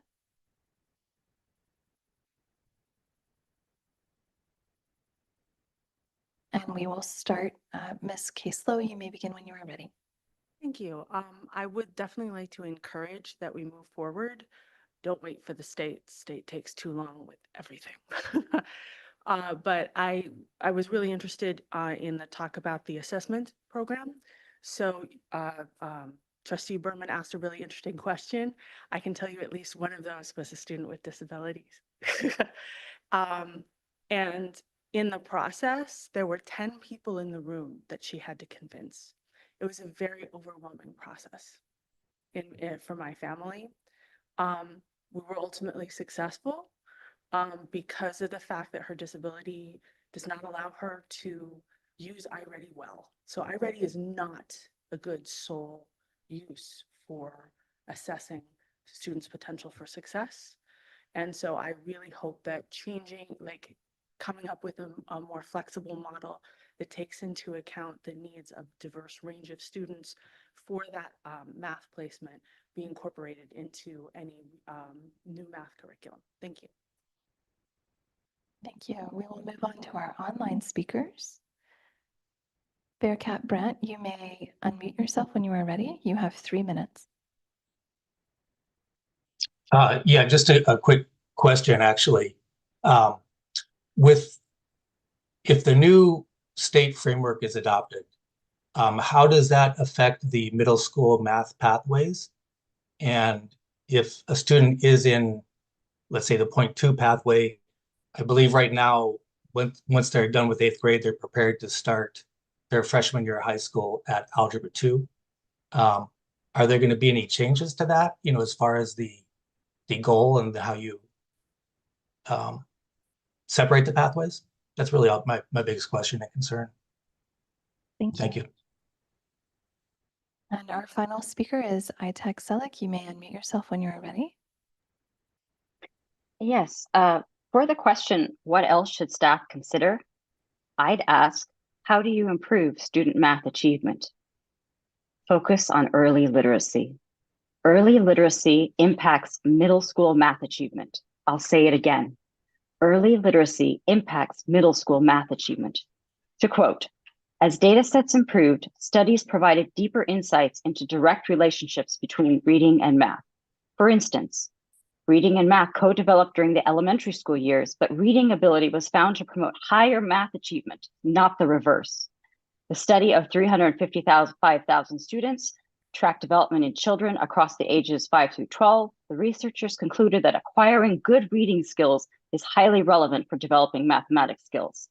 A second example, a study of 46,000 students also found that reading comprehension had a significant impact on math learning across the grades. Reading achievement had an impact on conceptual understanding of math and the application of math knowledge, both the kinds of skills involved in story problems. Controlling for differences in earlier math skills, reading performance enabled more rapid improvement in later math learning. These studies, and dozens more, reveal the importance of reading in math development, particularly in the application of math knowledge in problem solving and for the lowest achieving students. So the feedback, extend the evidence-based science of reading literacy interventions to all schools today and fund it permanently by cutting PR and so-called leadership consultants. So next on slide 24, you ask, what's missing and needs to be included? Again, I say, be transparent with the district data by including student counts in addition to percentages. Percentages by themselves hide the absurd number of students that our district is failing to educate. For example, in slide number 12 in the presentation, it shows the percentage of students per school proficient in math. Now, if you take that same data and look at the percentage of students per school who are not proficient, you get a different picture. And when we look at the actual student counts, and I've sent you guys the graphs so you can look at them via email, notice how the bar graphs of students is so different from the bar graph of school percentages. And when you put that same bar graph of student counts with the school percentages directly above them, notice how Montaloma and Graham both show 40% non-proficient in 2024, but those mean different things. At Montaloma, 110 students are not proficient. At Graham, 348 students are not proficient. So I'm repeating my comments from the last board meeting. Covering up the student counts destroys community trust and emphasizes a lack of transparency. It is crucial to show both student counts and percentages so the community knows how many students this district is failing to educate. Thank you. Are there comments from trustees? Trustee Lambert? Yes, in answering the questions here, I think I encourage you to begin the process as soon as possible and not wait for the state. I think that's pretty clear. One of the things I mentioned, I think in private, I would like to see that any math curriculum try to incorporate as much science as possible. And another thing I'm sort of offering or requesting is that this is, math is something that's very important to me, and I would like to personally participate in as much of this process that makes sense, even though trustees often don't do this, but I'd be sort of fascinated. I will definitely be fascinated in selecting curriculum and understanding, what really gets kids excited about math and science. Trustee Berman? Generally, yes, I would say let's not wait for the state because it could take longer than we anticipate, as we've seen with the SEL programs that we've been waiting for. It's just taken a lot longer than we expect. But I also want to be careful not to burden our teachers with yet another new curriculum. So I want to give them space to really internalize the new literacy curriculum that we have purchased. I think it's really critical. I know that once we can improve our literacy rates with our students, as we've had a comment just now, emphasize how important, when we see our literacy data go up, we will see our math data go up. I also think there is so much value in doing that root cause analysis of what are the barriers that are keeping Our students, especially those students that we've identified, our Latinx students, our SED students, our students with disability, what is keeping them from being successful in math? So I think if we do a really good job of figuring out what that process is, it's only going to help that whatever new curriculum we select, it's only going to make that stronger, because this has been a chronic issue, not in our school district. This has been a chronic issue across our nation. That you can Google this. It has been decades of looking at NAEP results and seeing that those demographics have struggled in math year after year after year, despite whatever curriculum schools are using.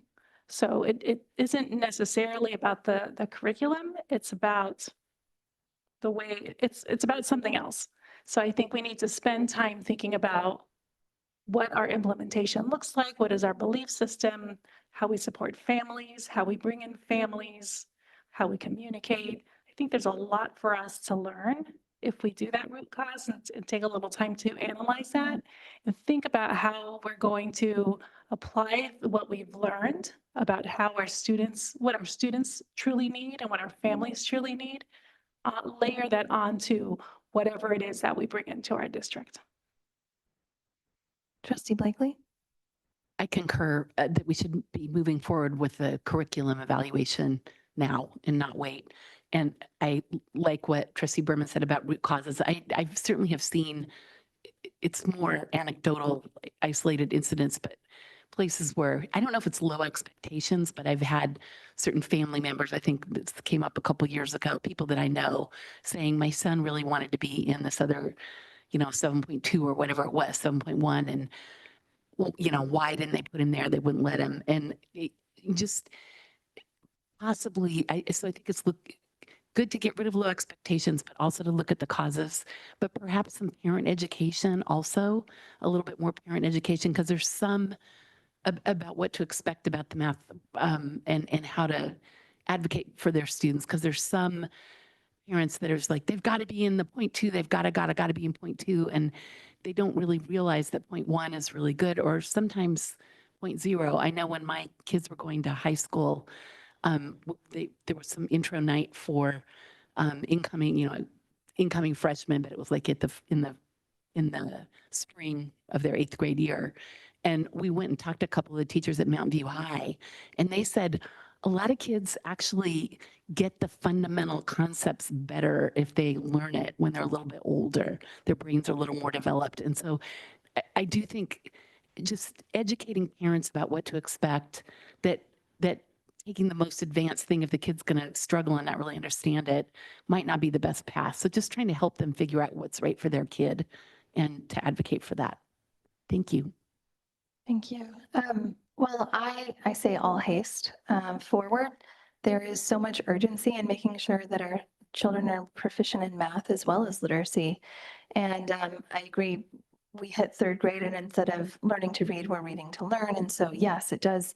Literacy plays a big role in math, but there are, other things we could be doing, like adopting a new curriculum. I wish we were doing this year and not taking a 2-year process. When it comes to kind of some of the different things going on in this process, my understanding is there's the state framework, which kind of looks at taking away some of the tracking. I don't anticipate, and I think this goes to one of the questions we heard earlier, I don't anticipate our district or the high school district moving away from the math tracks, but instead updating our curriculum. And I could be wrong, but that is my sense of the community and our staff is that's unlikely that we would remove tracking in math. And when we look at iReady, it's such a useful tool for figuring out where students are and then looking at their expected annual growth and their stretch goals as well. But we have seen, it's so interesting. We don't want teachers to be relying on this as a teaching tool in the classroom. We don't want students to be spending hours a day just sitting on iReady by themselves, which is part of why the district opted not to support it as the instructional iReady program for our students this year. But we already have school sites where PTAs are funding iReady for the students there, the classroom modules. And I think it's only going to increase some of our gaps because students are basically using it for test prep. And so I'm wondering if we need to, while we're going through this process, go back and look at, are we at least doing it in 5th grade and 8th grade when students are having to prepare to actually take an iReady test that has to do with their placement? Or should we be offering it, but it has to be more of a homework module and it's outside of the classroom? I'm not sure where the best approach is, but I am very concerned about the discrepancy and who has access to it right now. And one thing that's interesting, we've talked about kind of parent input. The high school district took an approach years ago where they started working with an organization called Equal Opportunity Schools to identify disadvantaged or underserved students who were not enrolled in AP or honors classes, but would be likely to do well in those classes, and inviting them into those classes, encouraging them to take them. And when I hear, we had a public speaker speaking about their own student and the advocacy that they had to do to get them into a different math track because iReady wasn't something that could measure that child's abilities well. I'm wondering if we can also look at opportunities to proactively seek out our students, especially our Hispanic Latino students who are really underrepresented in the higher tracks, and identify students who could be successful based not just on the iReady testing for that day, but looking at maybe it's working with our staff or teachers to identify those students and try to tap them and move them up. Because what MVLA found was those students ended up doing quite well in those classes. They thrived. But sometimes the downside of tracking is that it limits the opportunity to progress if you might be ready to progress and you're stuck in a track that's not the best fit for you, but your parents didn't know to advocate or have the resources to be able to come in and advocate or have the language to be able to come in, feel like they could advocate successfully. So I'd like to do something proactive like that. If there are no further comments from trustees, thank you very much. Ms. Bauer, do you have everything you need? I do. Thank you so much. Okay, thank you. Have a good evening.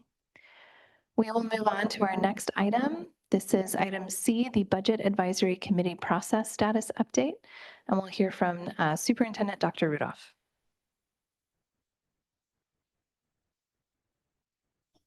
All right, good evening, board. This shouldn't take that long just because some of this is a rehash, but I'll just quickly go through where we are with the Budget Advisory Committee. As you know, this sort of falls under Strategic Plan Goal 5, equitable distribution of resources that support student success. And really part of the reason that we're looking at the BAC, and I know that there's been a couple questions around, do we turn it into a board advisory or do we leave it as a superintendent advisory? So I'll leave that up to you. But it is an advisory body that makes recommendations to myself. They provide engagement, ideas, expertise in the district for helping us to develop priorities. And their purpose also is to help with transparency, foster understanding among stakeholders, and to promote public participation. Although we do plan on having the meetings public, it's not subject to the Brown Act or the Green Act. And it is similar in purpose and structure to the Parcel Tax Oversight Committee and the Bond Oversight Committee. However, those are actual board committees that are actually approved by the board. So what we're looking for, and again, this is a rehash, I'm gonna pick up my pace just for time purposes, but it's a diverse group of stakeholders who can help us to sort of vet some ideas, but also give us different perspectives about how we are spending our funds and help us to do a better job of explaining why certain decisions are being made. In addition to that, they can also help us navigate financial challenges as well as prioritize spending. And of course, we want to have more engagement when it comes to the actual budget process. They serve as a liaison between the district and the broader community, but they also work with us to help us develop practices that actually support our actual goals. So obviously some of the roles that we have, again, examining the budgets, revenue sources, expenditures, It also provide feedback and recommendations on budget priorities, cost-saving measures, as well as revenue enhancement. As I stated before, part of the reason is that there's been a disconnect that we've seen from parents between the stakeholders in the district's overuse of resources. And what is clear is that even today, right, stakeholders need clarity on district financial procedures as well as legal obligations. And then I also believe that we can benefit from having different perspectives to make sure that our initiatives sort of meet the needs of the organization. So what is the makeup? This is what we heard from the board last time. We want to make sure that it's a pretty decent group, not too large.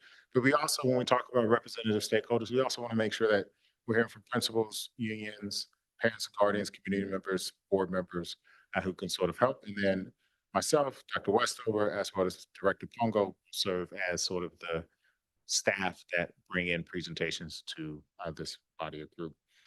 We're planning on meeting quarterly with additional meetings as needed, as Dr. Westover said in her previous presentations. And members may be asked to review data documents, participate in community engagement outside of the regular BAC meetings. And then we did ask with the application that they attend at least 75% of the meetings. We want to make sure it's an active group. So I want to thank the 19 individuals who applied. It's really great. We slated 5 slots based off of the board feedback to try and keep the group somewhat manageable. We advertise in the Voice, schools newsletters, my newsletters, as well as social media. And then we actually had an ad hoc committee of DO administrators review the applications with names redacted for impartiality. Applicants were ranked based off a rubric, which I'll go over in a second, and the results of the process are being reported to the board. The board is not involved with the member selection. However, if the board chooses that they want to turn it into a board committee, then we'll provide the names and say, here's our recommendations. So here's a scoring guide. We asked parents, community members, and anyone who was interested, the 19 individuals, to answer 3 particular questions. What's their interest in serving on the committee? And then we ranked those based off of clarity of interest, motivation, and alignment. The comments ranged. There were people who gave a really detailed explanation about their experiences, and then there were individuals who gave very little information. So it just depended on the person who was responding. The next one is that we asked about relevant knowledge, experience, and strengths. And again, there are 3 points. So the team rated them from 0 to 5. And then the final one is experience in working in groups or other committees within the district. And again, they got 0 to 5 points. So for each category, they could get up to 15 points. And then there was sort of an overall quality of the candidates based off of the people who were scoring it. So the total possible scores and then the recommendations. So we have, I don't know the names, but we have a list of letters of individuals who Ms. Hausman can reach out to. And so we can communicate with the final applicants. We also want to confirm that they are comfortable with public reporting. One of the challenges is that this room actually it facilitates these types of meetings, but there's only 6 seats. It doesn't facilitate, our camera setup is not set up for like a larger group of audience, so we may have to rely on Zoom or something in order to do it. We also want to make sure that they're comfortable with it. And confirm participation for final applicants, and then we want to set the first meeting. Thank you, Dr. Rudolph. If, I am interested in making this a Brown Act committee. What would the process be for that change? We just say that you want it to be a committee, and then if you decide an ad hoc committee or the board has up to 2 members, and it would be subject to the Brown Act. I do also want to point out just real quick, I know this is tangential, but it turns out that the Attorney General now says that we have to agendize even when y'all gather. So for instance, when we do the teacher housing celebration, we'll have to agendize that as a gathering of the meeting. So we are looking for guidance for that. But essentially, if 2 members want to be on, we'll adjust the committee to have 2 members, and then we will post it like we were planning on doing anyway. But it would always be a 72-hour post, minimum of 72-hour posting. Thank you. Trustee Blakely and then Trustee Lambert. I just had a quick question. Was any consideration given to the school community that the applicants came from? Because if there were differences of a point or two, I'd be more interested in having a diverse school representation rather than, 5 parents from Landals or something like that. The list did not identify anything that could pop. It did not identify any person in any type of way, so there was no way to determine which school site they were at. It just simply had the letter for the individual, and then it had the answers to their questions. Trustee Lambert. Yes, so my first inclination is to not have a board Brown Act committee. Why do you think it's better? So, I've been wrestling with this a lot. I think that there is so much public concern. Anything we can do to beef up what is considered transparency, like, for example, 72-hour notice for the meetings, is a good thing. And then having up to 2 board members who are also on the committee would also be valuable because it will inform the board as well. So, I mean, really, I would like to strengthen this committee a little bit more and increase the public notice and public communication about it. So I don't disagree with you, but I see there's just so many constraints in a public meeting under the Brown Act. And I would like this committee and the public, just for transparency reasons, to be able to sit down and share their ideas and talk together without the constraints of the Brown Act. I think, yes, it needs to be agendized well in advance so people can know about it and participate, but, that can be done, with or without the Brown Act. So I don't see that as a constraint. Yeah, that's, and I don't necessarily see just like I mentioned before, the need to have union members on it, but I don't necessarily see the need to have more than 1 board member too, because we're really asking for community experts, right, to advise the district on financial matters.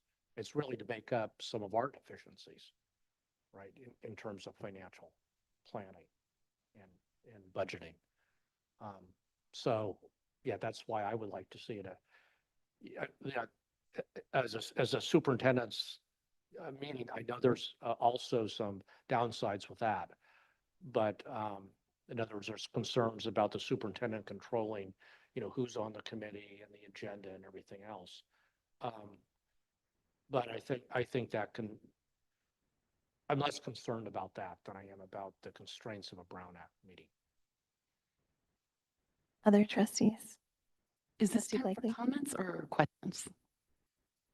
Yeah, we kind of ended up in comments. I'll withhold my comments. Okay. Until we get All there. right, let's take public comment then real quick. If you're a member of the public and you would like to comment on this item, you can press your hand in Zoom, raise your hand in Zoom, press star 9 on your phone, or in person, submit a yellow speaker card and approach the podium.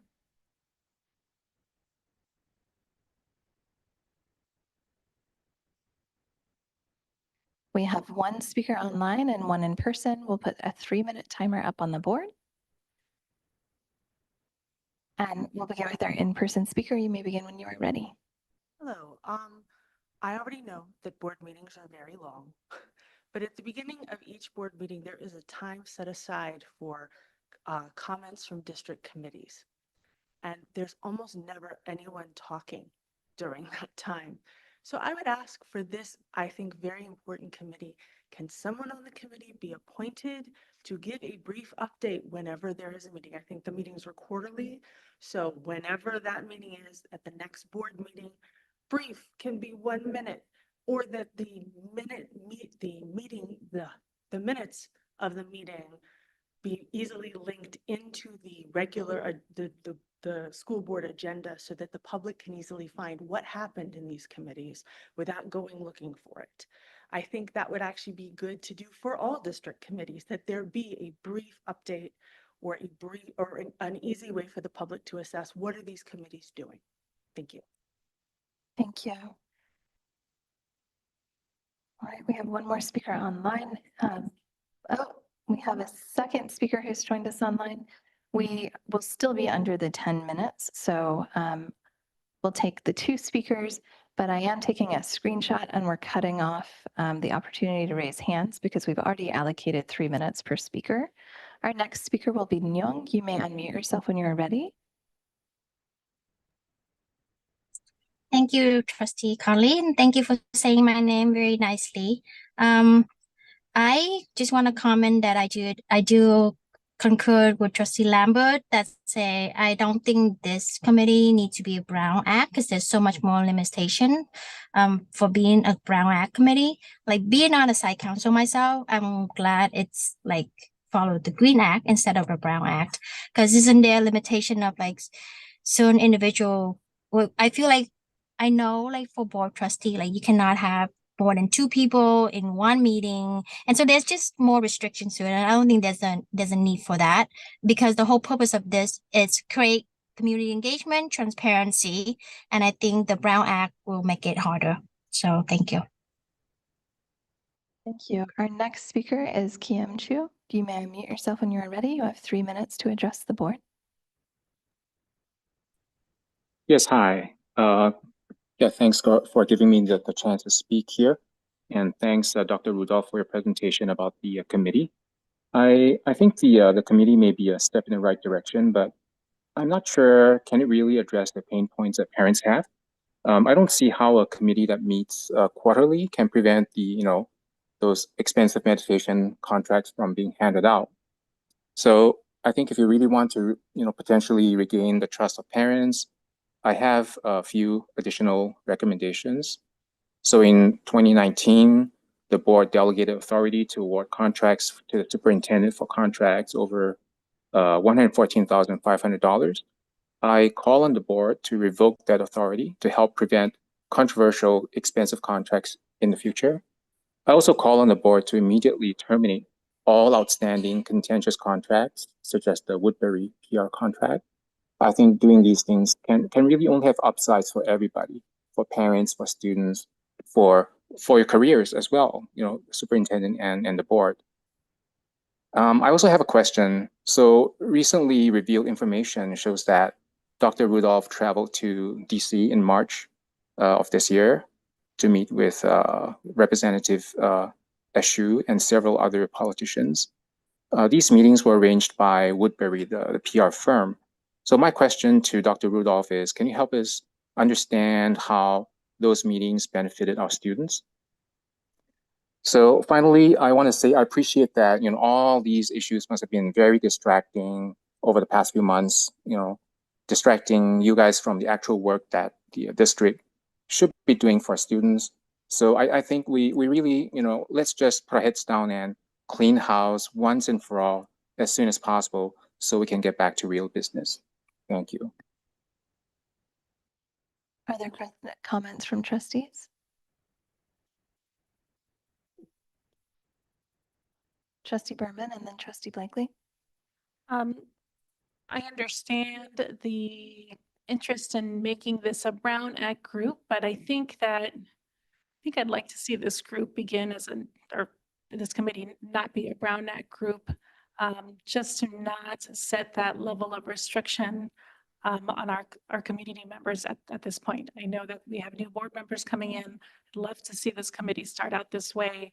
I think having a representative from the board, that we can count on that board member to come in and share with us what is happening at those meetings. I also had a note here to make sure as we had a public speaker here in person, to make sure that they're sharing out after each of those meetings what occurred, what transpired during that meeting. So I feel like with those things in place, and we can put in place the 72 hours notice, it's open to the public. I'm assuming, yes. With those being open to the public, I think those will be enough parameters for this group to be successful. And after some time, if there's still a question of that, then perhaps this is something that can be rearranged in the future, potentially. Trustee Blakely. Thank you.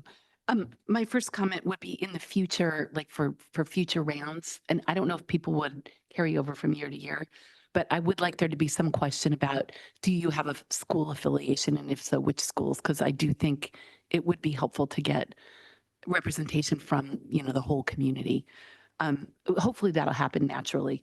And basically, other than that, I agree with what Trustee Lambert and Trustee Berman said. I think we should start out as a superintendent's committee. I think there's enough transparency. I was going to say that I'd like there to be a written report and/or minutes after each meeting that would be included in the board package. And as one of the speakers suggested, it would be great if a committee member were to comment on the time for committee reports. And I would also look at this as a sort of pilot approach, because if it turns out that there is a need to make it a Brown Act committee, then we could do that. But I'd like just starting off this way and then see how that evolves. Thank you. All right, well, it looks like there's a clear board majority for maintaining it as a superintendent's committee. And I would direct one of our public speakers to stay on the line for our next agenda item, which is about our vendor review process. Dr. Rudolph, do you have any further comments? Just again, thanks to the individuals who applied. We'll send notifications tomorrow. I think it was really great that 19 individuals are interested in helping us to resolve this issue. We will make sure that we post it publicly and that I think the suggestions that you had about including in the presentation and also having access to the meetings are there. And I think once we have the committee up and going and we get a chairperson, we can also ask that somebody participates in the sharing out of the information. Would you like, oh, go ahead. Go ahead. No, I was going to ask, would you like to address the meetings in DC comment? Sure. I think, again,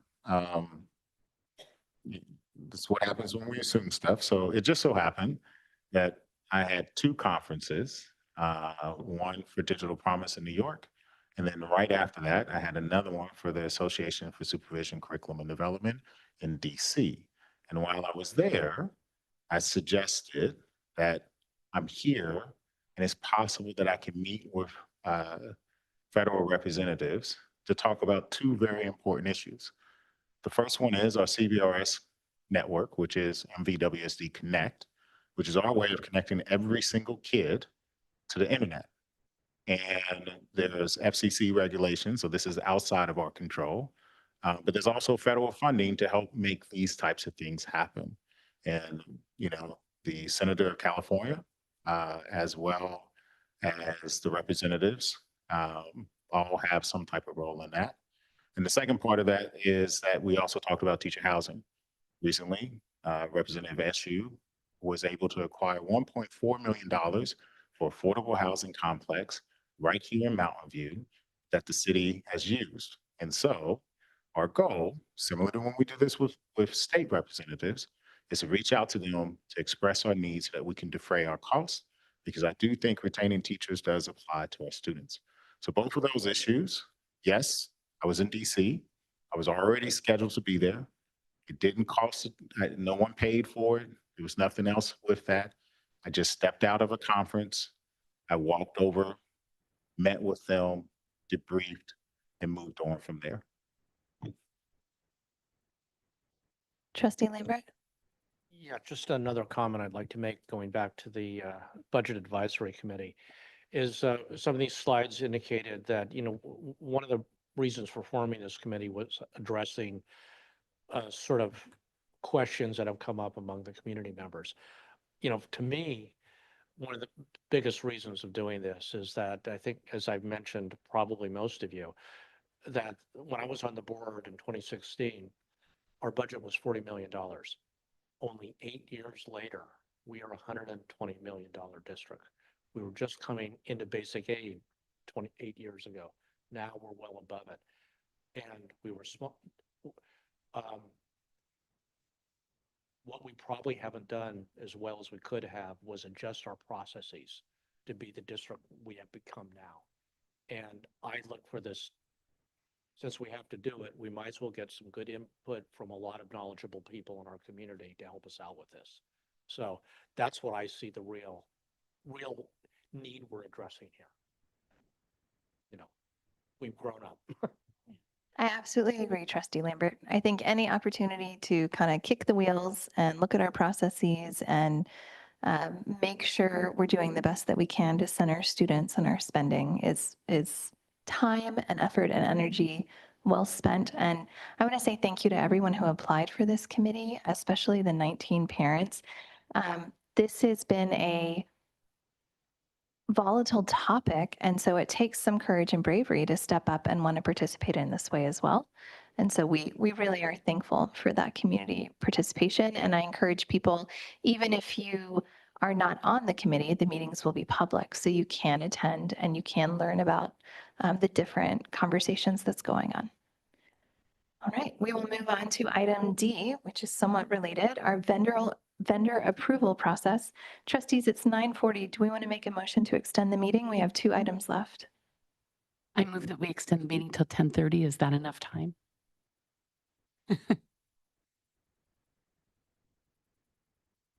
Is there a second? Make me second it. I second the motion. All those in favor? Aye. Aye. On a motion made by Trustee Blakely and seconded by Trustee Lambert, the board voted unanimously to extend the meeting until 10:30 p.m. And now we're going to talk about our vendor approval process with Dr. Rebecca Westover. Good evening, trustees. So 2 weeks ago, we were here speaking about contracts and delegated authority. So tonight we're coming back again to speak about how vendors are approved and selected, and then talk you through, again, delegated authority and different, this is a draft of different options, what is available to the board and our recommendations. I also have Phil Henderson, who is district's legal counsel, with us to co-present. Thank you and good evening. I know you have this document, but we're going to scroll it along your screen as well. And we'll make a couple of points about it. Make sure I got my notes in front of me. Can you pause just a moment? Sure. I don't know if we can, right now, what is being recorded on YouTube is a community member photo and the presentation, which might be confusing for the public. I don't know if we can fix that. Maybe if we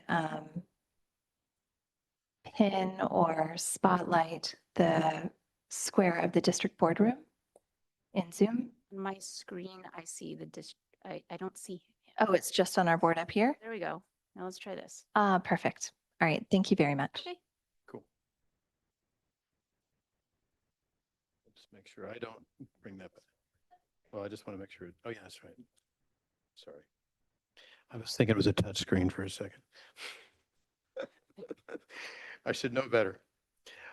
Anyway, let's go ahead and get started. A couple of points about this presentation first. It's really less of a presentation that I'm going to kind of scroll through the document.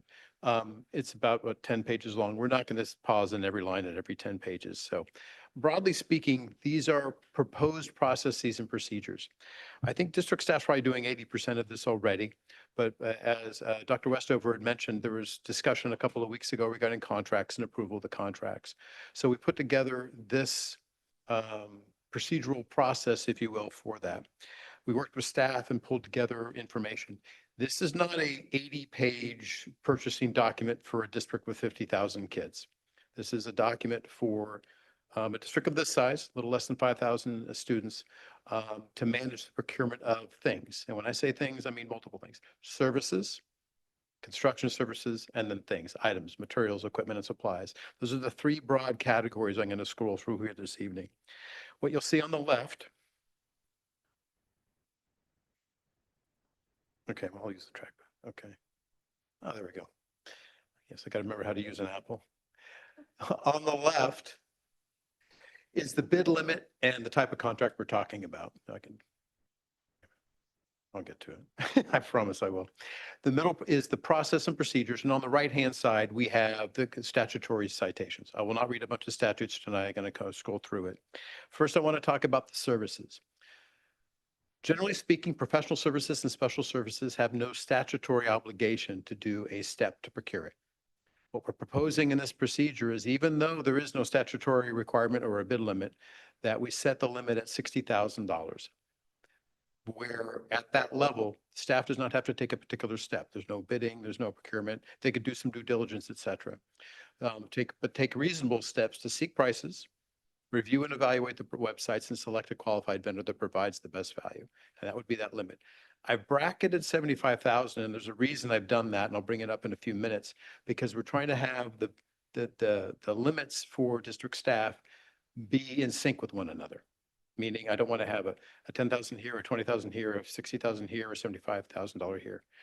And you guys are a district related to a construction process where 60,000 is about to get bumped up to 75. So we've set that at 60 now, knowing that it'll go up to 75 next year. Again, this is proposed. This is for the board to consider going forward. And again, I've recited the statute there for that. And that's almost all professional services, special services, counseling, everything else that we ultimately do. There's another statute regarding services, which are, quote, if you will, not special services. This is, again, a public contract code. It's on the right.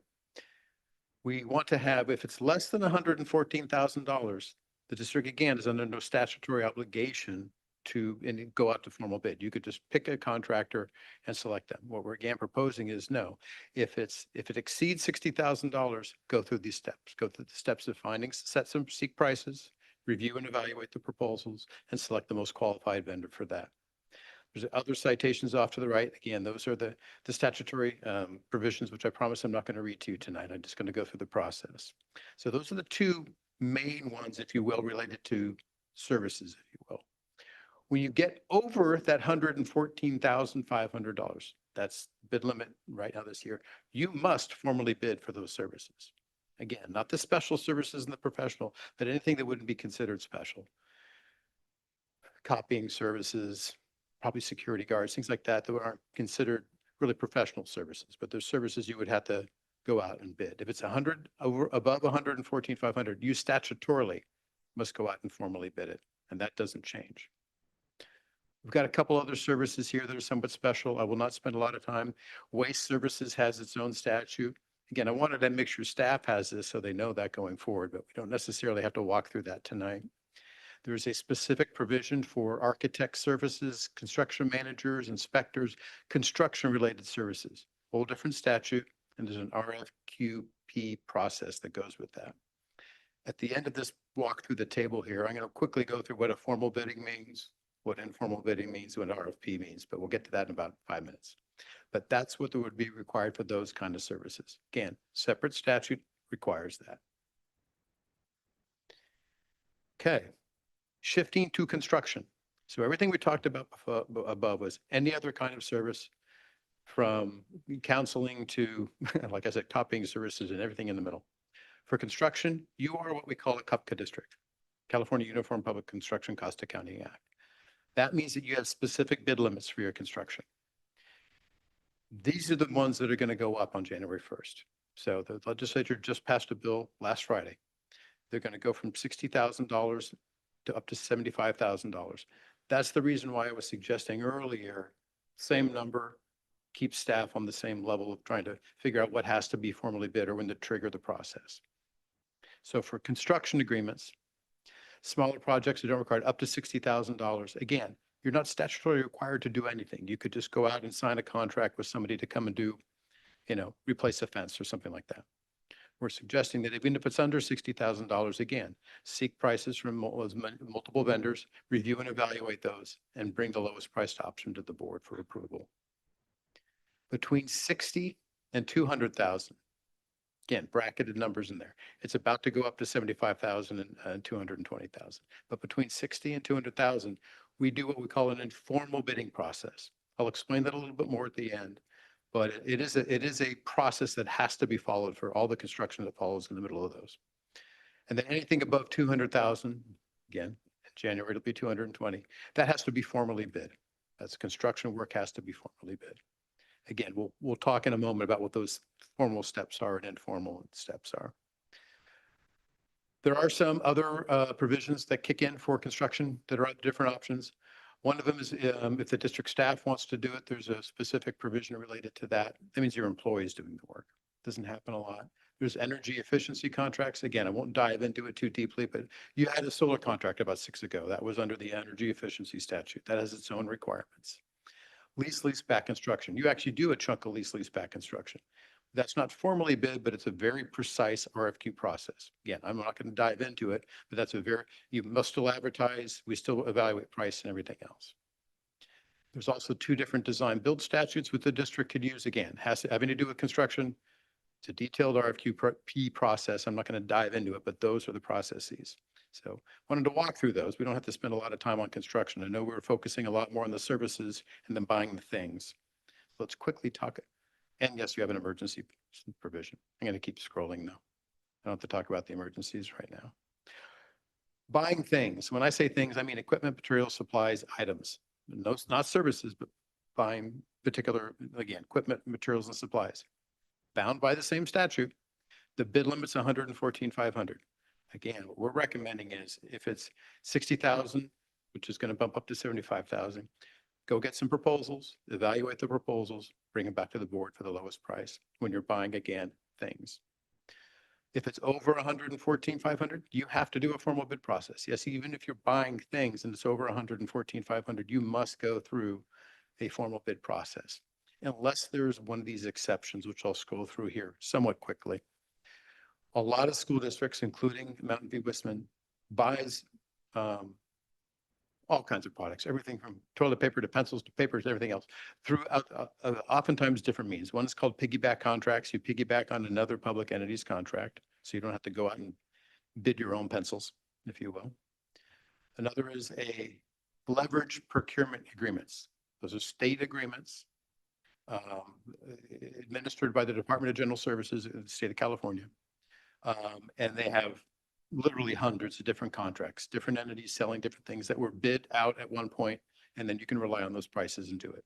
A lot of districts do that, especially a district of this size. You're not going to go and formally bid to buy toiletries. You're going to try to find something that's already been bid out and leverage that contract. There are some, this is the out-of-state ones that we're scrolling through right now. There are some out-of-state ones that aren't really approved by the California Department of General Services. They're an okay means to do it. We'll default to those if you can't find one in California.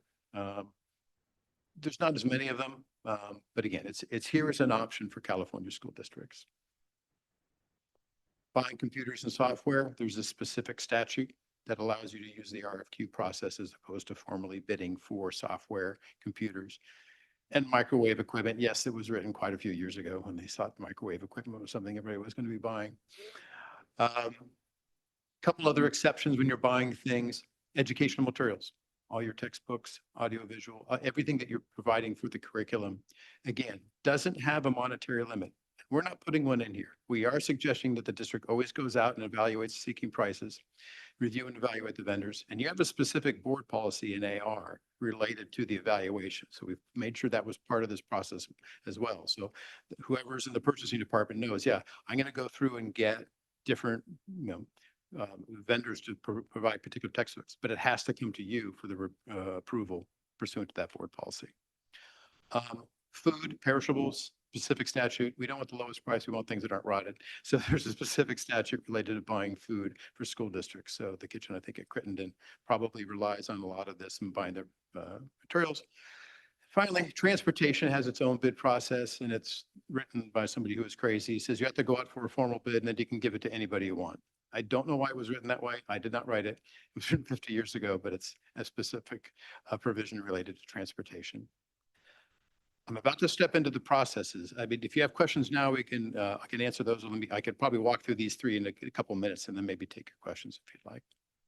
Okay. Formal bid process. That kicked in probably 6 times in the table above, if I'm remembering correctly.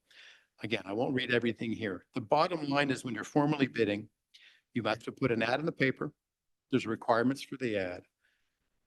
Every bidder has to bid, frankly, on the same thing. You have to be able to compare apples to apples at the end of the day, and you must award to the lowest bidder. And you can't divide bids up into little projects so they stay below the bid limit and not bid it. So I put a little bid splitting prohibition in there as well. So when you're formally bidding something, the only thing you're really looking at is prices. There are some qualifications potentially, but very minor ones in a formal bid process. You must give to the lowest bidder. That's what a formal bid process is. Oops, almost touched my thing. So I hope this doesn't get too confusing, but under CUPCA, again, you're a CUPCA district, so all your construction work, that's the only time you use an informal bid process. Again, if it's under $60,000, you're not bound by anything, but we're suggesting you go get particular proposals and evaluate them. If it's between 60 and 200, and again, that's going to hop up to 75 and $220,000, excuse me. You guys are maintaining a list of contractors. You don't put an ad in the paper. You send, let's say you have to do a fencing project and it's 150,000, you think. You send it to everybody that's on your list that could do fences. And you give them 10 days and they all respond back. It's like a bid. You still give it to the low bidder. You still have to provide bonds and everything else, but it's a shortened time frame. That's what CUPCA allows the district to do. And I say half of the school districts I represent are CUPCA districts because it allows you to do two smaller projects. You're still bidding it, but you're maintaining a list of usually local contractors that are going to come in and do that type of work. And then again, if it's over 200,000, I could scroll back up, but I'm not going to. That's the formal bid process when you're formally bidding it. And finally, what is the RFQ, RFP process? This was in a handful of those that we went through. You get to evaluate something besides just the price. For example, leaseback is one of those. The architects and construction managers, you're evaluating usually past experience. Your experience with the district, frankly, is a justifiable question. You're evaluating all kinds of things, plus price. Price is almost always the first thing you're still evaluating through an RFQP process, but you are allowed to select and score the other items. So we have almost every time we're doing this, we have a pretty strict RFQP. We have the form of agreement that goes out. We have a little scoring matrix of the things that we're evaluating for the particular thing, whatever it is that we're getting at that point. So that's the difference between bid and RFQ and RFP. I mean, I'm a lawyer for school districts, so I get pretty precise about it. I try never to use the word bid when I mean RFP and vice versa, RFP when I use the word bid, because they are different processes in our mind. And that's it. I think you were going to do the delegation. How do you want me to? Okay. About 10 years ago, this board approved a resolution for delegation of authority. We brought that up a couple of weeks ago when we were talking about it. What we've put here, again, this is proposed in the draft. That's why there's a blank line in front of where it says 2024, is perhaps putting different provisions in a resolution and substitute it for the one that you guys have got now. And we suggest breaking it up as indicated here in the document. The first thing is for student services. That's more of a catch-all phrase, but the description helps, I think, explain what we're talking about. It's classroom-related services like IEPs or instituting particular services for a child. Those usually can't wait. Usually those are something that's going to happen within days, maybe a week. And if we're waiting for a board meeting in 2 or 3 weeks, we want those to keep working. That's delegated authority, meaning the superintendent or designee would still have authority to award those particular contracts. They still come back to the board for ratification. Those would still keep moving. Those aren't going to get caught up. Construction, our suggestion is to put that at the if you will, the CUPCA limit at 200,000. So for construction agreements, limited to construction, repair, and maintenance, those kinds of works. Again, the superintendent designee would have authority to award those. They'd still come back to the board for ratification. And then services, again, we picked $60,000 mainly because, again, just for ease of staff, frankly. That's going to be the number for CUPCA before we get the bid. So it would be another instance where if there's any other services that are coming that are a contract, delegated authority would only be up to $60,000. Again, it would still come to the board for ratification. But if it's for a contract for any other kind of service, it's $75,000. There's no delegated authority. It would have to come to the board for approval prior to anything happening to it. And things, products, meaning the equipment, material supplies, we set that at what would be in essence the bid limit. So right now that would be the bid limit. Again, granting authority to the superintendent or designee to approve contracts for those equipment, materials, and supplies up to the bid limit would come from the board for ratification. Excuse me. But if it was for larger than that, then that would come to the board for approval. So that's, again, a proposed structure for a revised delegation resolution. And I think that's it. Thank you very much, Mr. Henderson and Dr. Westover. Questions from trustees? Trustee Lambert. This is a really question for you, Trustee Conley. What is the process for this? Will this be brought back to the board? Yes, this is a discussion item tonight, and then it will be brought back for a vote at our next meeting. Approve it. Okay, good. Thank you. This seemed like something that needed some discussion and input before moving forward on a vote. Yeah, I just wanted to understand what the process was because literally I just saw this just before the meeting. It's pretty complex. So. Trustee Blakely. Thank you. I just had two questions. One, that last bit that you were referring to about delegation, under services, the third bullet, you said $60,000 limit for all of their services. You're not recommending that adjusts to 75 when the bid limit? Oh, That's, I'm not right term, when it adjusts to 75? actually, probably. And to be fair, we were working on this till this afternoon. So if I didn't catch that 60, it would make sense. Again, the logic again being that I don't know how many limits we want to have staff have. Again, it's the board's final decision on what that limit would be. But you're probably right. If when the 60 moves to 75 for everything else, like under CUPCA, I mean, our suggestion would be move that at the same time. Thank you. I just was wondering if there was an exception why that didn't get picked up. My other question was under, I don't know what page it is, but under equipment, materials, and supplies. It's the 1, 2, 3, 4, 5, 6, 7th page. For the process and procedures under equipment, materials, and supplies less than 114,500, the criteria listed in the bullets, the last one says select the lowest price option for the qualified and compliant item. And I'm wondering why that doesn't match the wording more like that were in some of the prior ones where it talked about select a qualified vendor that provides the best value to the district at a reasonable price. All the other ones talked about best value or at a reasonable price. And I'm wondering why this one just says lowest price at qualified and compliant. It could be changed. It was on purpose though. For services, you are usually looking for something. I won't call it. It's different than evaluating a thing. In other words, what's the best value to the district? Is this the most qualified? In this particular instance, is this particular provider going to provide the service that's appropriate? Usually when we're buying things, it's a little more black and white. And so is it a compliant item? Is the thing that we're expecting to see? I wish I could come up with an example. It's getting a widget. Is this the right widget? It isn't really, is it the best value widget? Is it the widget that's going to work for the thing that we need? That could change, but that was why. It's similar to purchasing toilet paper. While we may ideally want to get the softest or 3-ply or extra roll, the state requires us to get the lowest bidder. And we do that with a lot of different materials. And so the distinction is that it's a thing that we purchase pencils and all these other supplies at the lowest cost possible. Well, the reason I ask is there's been some discussion about like, I don't know if it was iPads or I think it's iPads versus Chromebooks, and they're not apples to apples, but that might be an area where you'd want to retain. I know that was really bad. It's late. You might want to retain some discretion. I mean, toilet paper is toilet paper. It serves the purpose, but I don't know. There might be some reason. I just ask. So what? I'll give you a good example, and this happened in Greensboro with Amplify. In Greensboro, North Carolina, as well as in Los Angeles Unified, they went with the lowest price. They were looking for a tablet device. This was actually right before I came. So maybe like 2012 or something like that. So everybody was looking for tablet devices. Amplify actually created a tablet device that was very similar to the iPad. And so it was iPads, Amplify's iPad tablet, and then it was the Chromebook.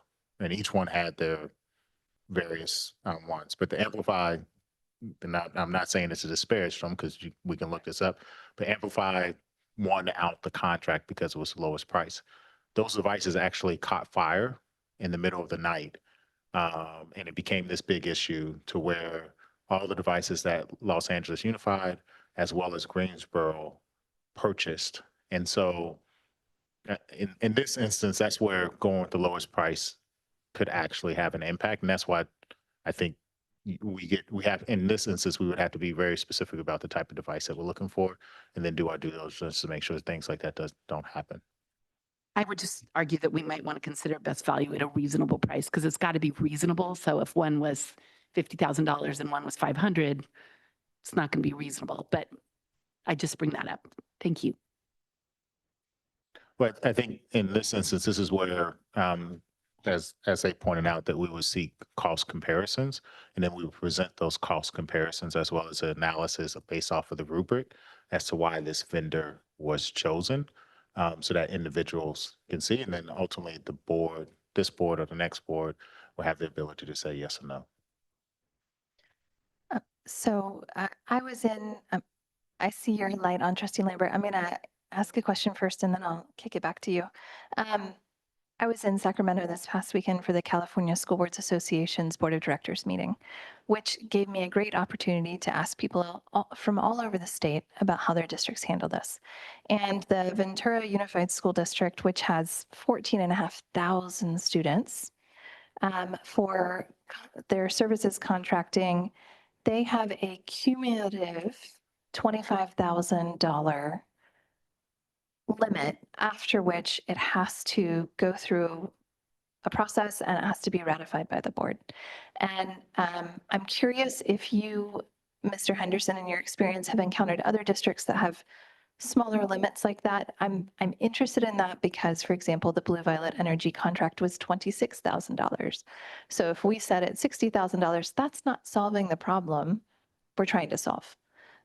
So I'd be curious if you have encountered other examples like that. Yes, and quite often, meaning we have districts that we represent like 100, 150 districts in the state. Some of them have a 25,000, some of them have a 50, some of them have, a six digit, like $100,000 limit for it.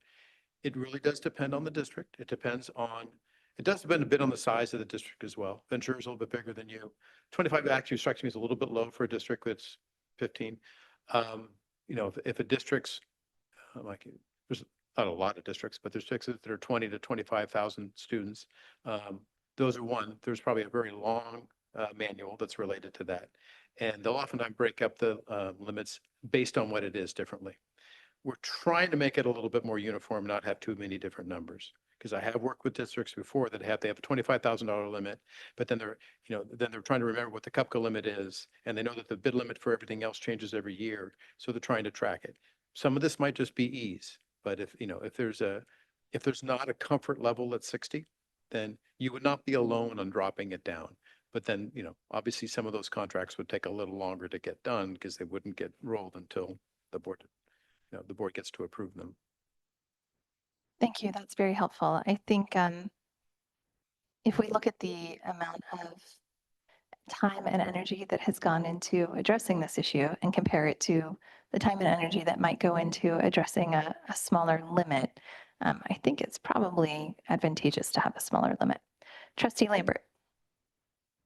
Yes, you don't have to answer now, but it would be good to, I don't see it in here, but it would be good to address procedures for renewal contracts or recurring contracts.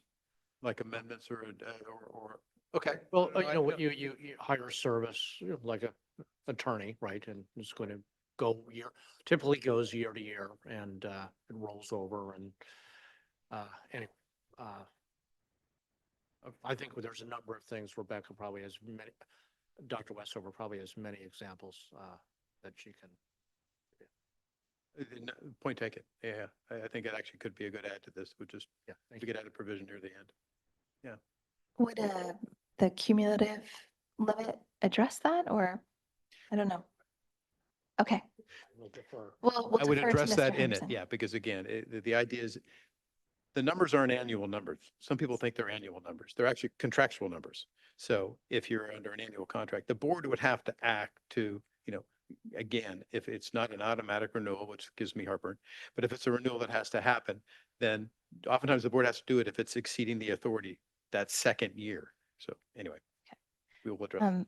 Another question I had was around, it says district staff should take reasonable steps as opposed to district staff will. Could you talk about that? Yeah, we went back and forth on the verb a bit. I mean, I did. Okay, yes. Some of this was a conversation between Phil and I, looking at district purchases and items that we are doing pretty regularly. So we talked about, we have to have three different bids or three different, not bids, but three different options. And there are some cases where it is difficult for us to find three when it's something special. So easy example would be an author visit. So we have authors that come to schools often, but there's one author or it's a book that the kids want, finding three different authors that will bid to say, hey, I'm going to come for an hour on, during this time frame, it becomes kind of more problematic. So instead of trying to tie us into, you must get three and you must do exactly this. If it's an author, we may not be able to do that. So that's where some of it came in, that we were trying to make sure that we didn't pigeonhole ourselves into a position where it would stop us from bringing authors in, for example. That makes sense, but there's no numbers listed in the section of what will be done. So we'll seek prices from multiple different vendors for the services the district is purchasing, review and evaluate websites, references and qualifications, and select a qualified vendor. None of those things stipulates exactly how many references or how many estimates you would have. So I feel like the language, even if it was district staff will, is still quite permissive and flexible. I think to piggyback on Dr. Westover's thought, I think at least for that example, there might only be one. We wouldn't have multiple. So I understand where you're getting at, meaning should sounds a little too soft. Why aren't we requiring of it? If these become, too prohibitive, then are there going to be instances where we're not able to actually satisfy the step itself? And do we have to then seek an exception to the policy that the board has adopted? If you can't get multiple different vendors all offering, and author's probably a good example. There's probably other ones I can think of if I spend a moment. Would we have to come to the board and request an exception to the process each time? So, and if that's the case, then I guess that's we have to think through the consequences of that. So some things would get stopped for weeks if it couldn't happen. But that, again, it's, ultimately the board's decision, but I think I'd want to make sure we're all conscious of what would happen as a result of that. Yeah, I mean, I think to a certain extent, this will be a living document and process too. So if it became clear that it was really hanging us up on things, the board could always reopen it and readdress it. Trustee Berman. It makes me wonder if maybe there's like Dr. Rudolph calls it an algorithm, right? And an algorithm when maybe there is something that's so special that maybe there's like a quick justification or a data point, or we know that we need this one because, right? Just something that we can look back to for us and or whoever is inquiring can sort of see what the justification was. And maybe that isn't, would that be something, if we did something like that, would it be built into this document or would it be built into just a supporting document maybe? If I'm understanding correctly, I think it would actually be built into this. Okay. If I don't know if I'm fully clear on. Well, I guess for those moments where maybe something is so specialized that it may not make sense to someone. Why are you going with, I don't understand why you need that specific one when it's this much more. It sounds like there's special cases and I don't know that we need to hold it up by it coming back to us. But if we can sort of understand the sort of somewhere where that justification is explained for that piece, that it provides some clarity without having to spend time on it if it seems really obvious for that. So I'm just curious. I'm trying to get back to that place of what do we do when there is something that we want to purchase that maybe it's hard, it's so specialized, but we want to be able to explain the why behind it. I think a good example of this is there was a reporting software that Dr. Westover had used for several years that could give you the per pupil expenditures and everything else, but there's only one vendor in the state of California that actually does that, right? But it's a specialized service. And so while it's very informative as to look at per pupil spending and everything else, right, that there is no other competitor to, and so I think this falls under that category of it's the sole vendor that provides this service. And I can't remember if it was through school services or something else, but like they're the only ones who do this.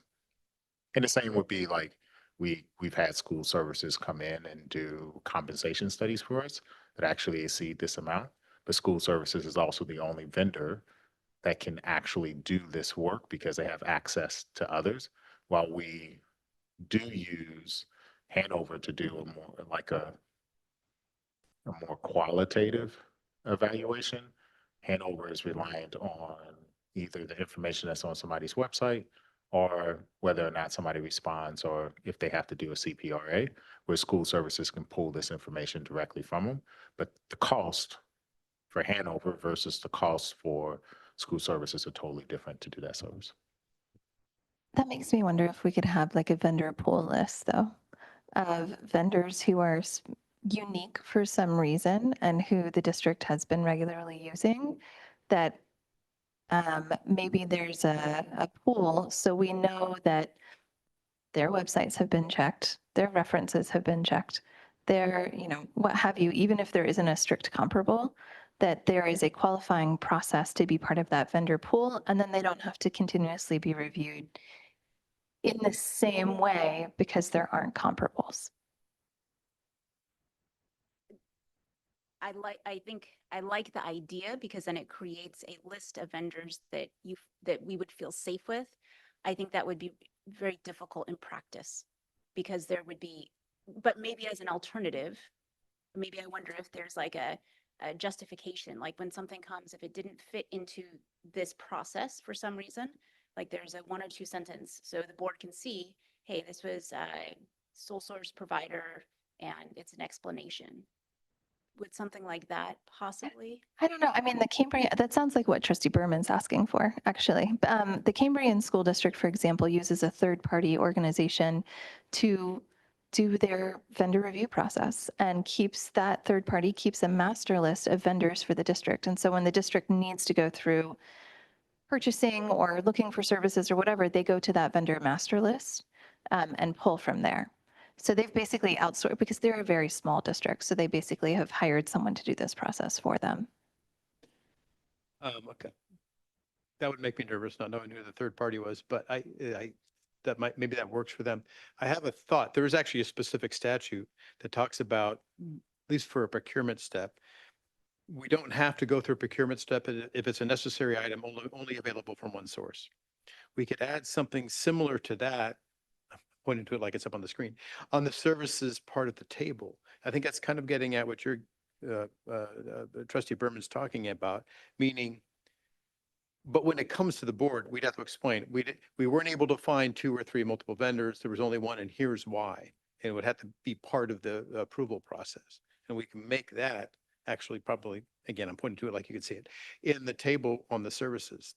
That's actually pretty doable. I think it would actually satisfy the situation both Dr. Rudolph and Dr. Westover are talking about, in those instances where there isn't a second, or like for your example, in the author who's going to come and read the book.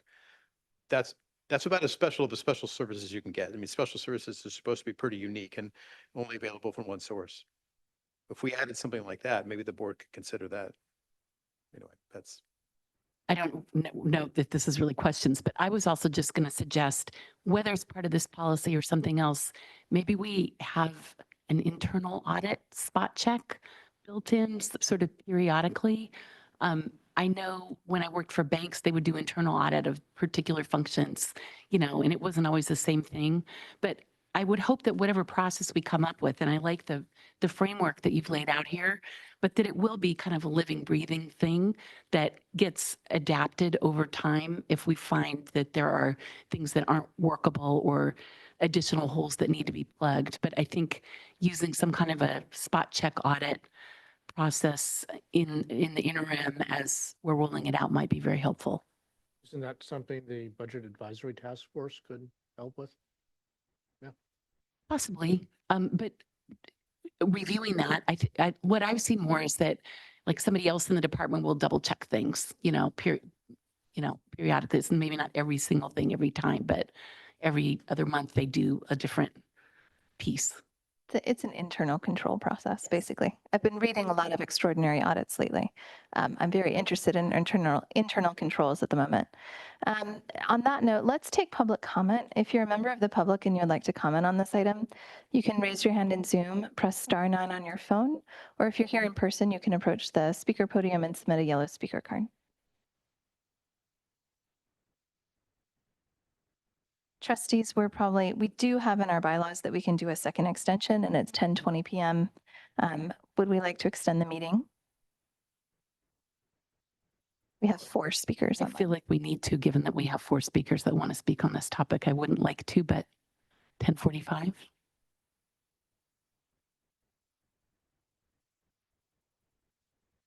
I have to second that, because if we have our speakers and we'd like to hear from them, then I think that we need to make the time. So I will second.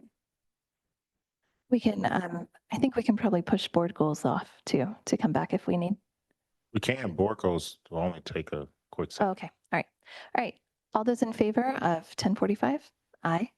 On a motion made by Trustee Blakely and seconded by Trustee Berman, Trustees Blakely, Berman, and Conley voted aye.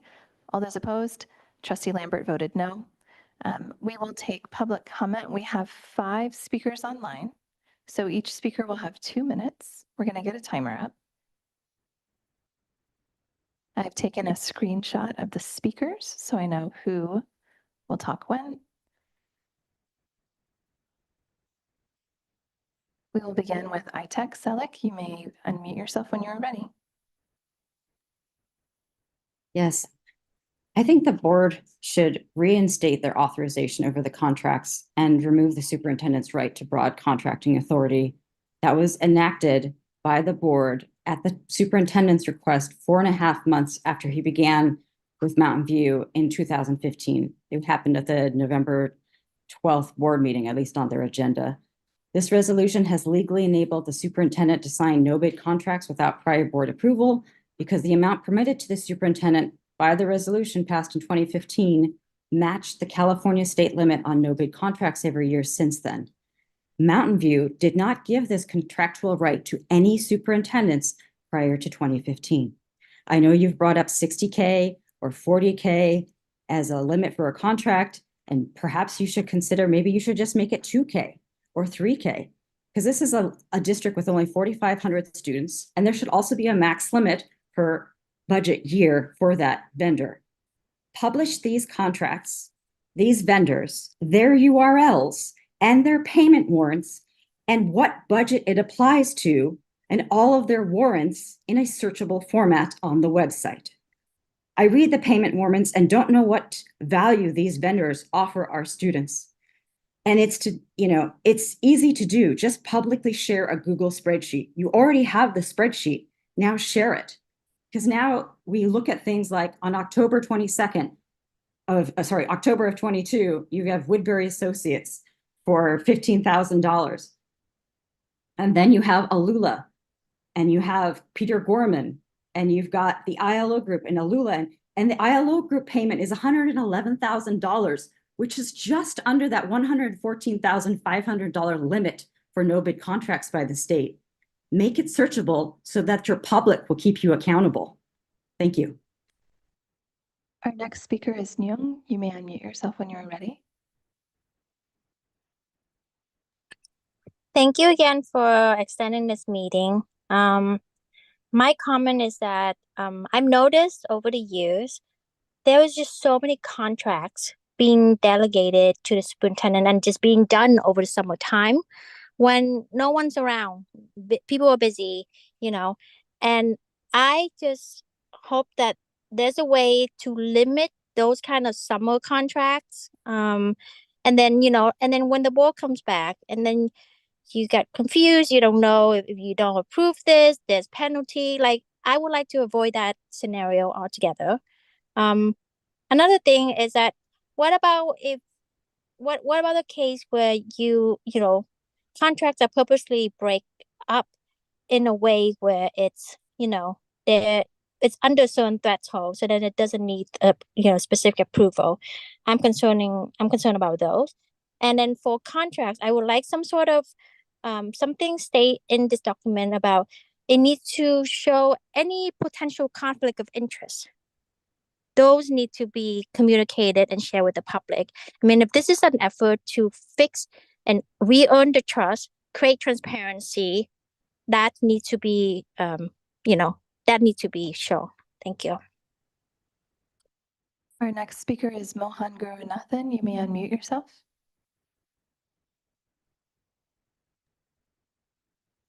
Thank you, Trustee Conley. I think it is good that you're having this discussion, and I appreciate that you recognize the need to have this discussion. At the same time, it doesn't explain or excuse the missteps on all of the contracts that the community is upset about, which you have never tried to explain or taken responsibility for. In particular, the meditation contract, the leadership coaching, you've never explained why those things were necessary. Were there other alternatives looked at? And what value did we get for the extraordinary prices that we paid?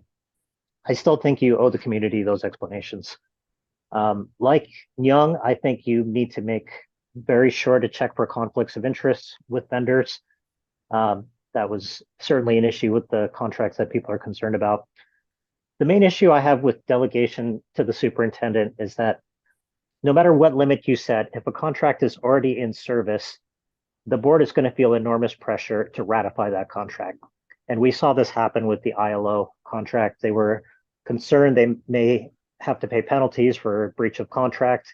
And as soon as a contract is in service and the vendor started providing those services, there is a potential breach of contract. That is going to put enormous pressure on the board to ratify it. So I think that is fundamentally broken to give the superintendent any kind of delegation authority to engage in a contract without board ratification.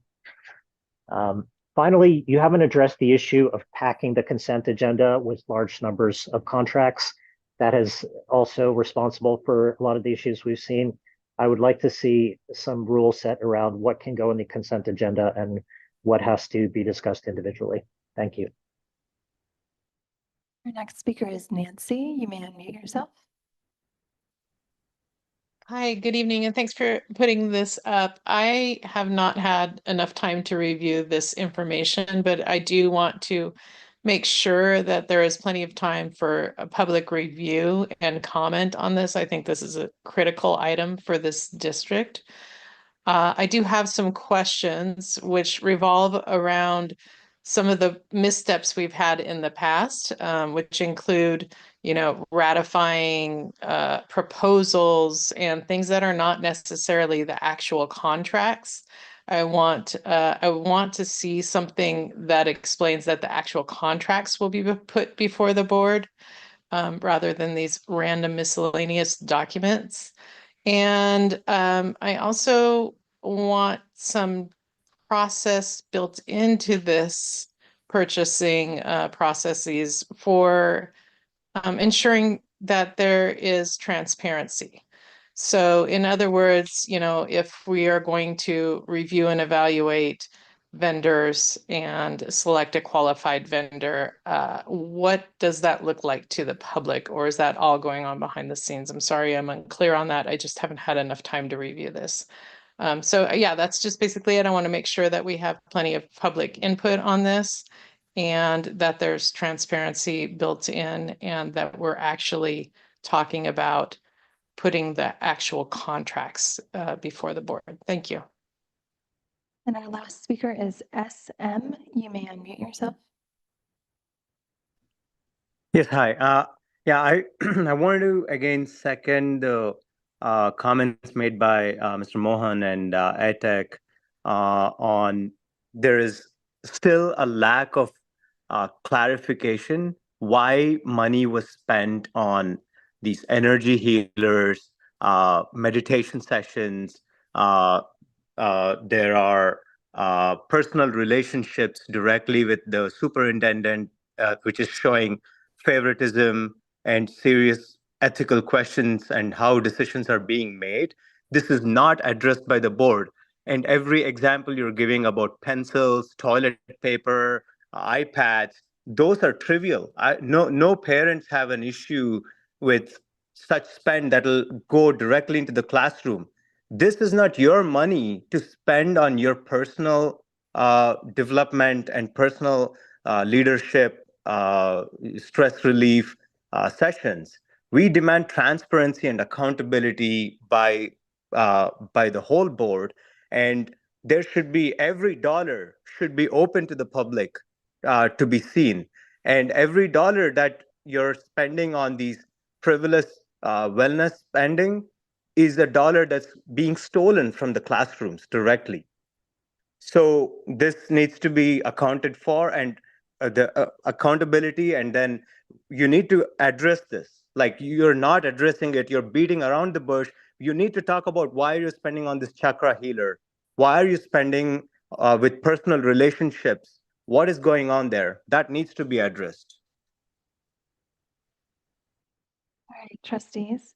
We're going to move on to trustee comments. I did want to, this ILO contract keeps coming up, Trustee Blakely, and I know we've talked about it before, but I feel like speakers are still confused about what happened that evening. It was late in the meeting, and the ILO contract was up for review, and you asked, have we already signed this? Are there any penalties?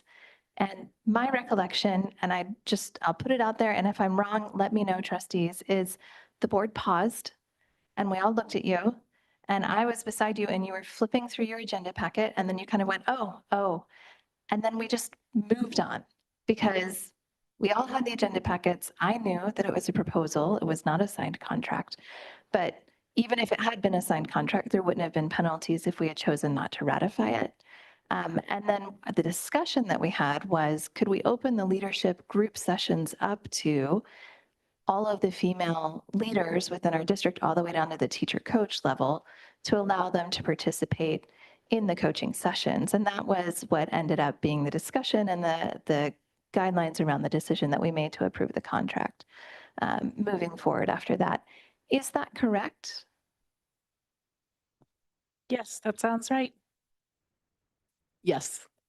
Okay, thank you. I just wanted to clear that up. We keep hearing this narrative that for some reason the board got scared and voted this way, and that's not actually what happened, but we did not verbally correct Trustee Blakely, and for that I apologize, but I think we just kind of, sometimes you move on when things strange happen. And I apologize for any role in the confusion. And I also just wanted to know, I believe we've got, 55 employees now covered by that. Is that correct, Dr. Rudolph? 55 employees will be attending the professional development session, I believe, on the 10th. And a lot of people are really excited about, and they're doing this after hours. I think it starts at 3 and ends around 7 o'clock. Right. Are there further comments from trustees regarding this? I am very interested in setting the limit at a cumulative 25, and I don't know where trustees fall on that, or if trustees like the 60 or 75. I think that's guidance that we should offer staff.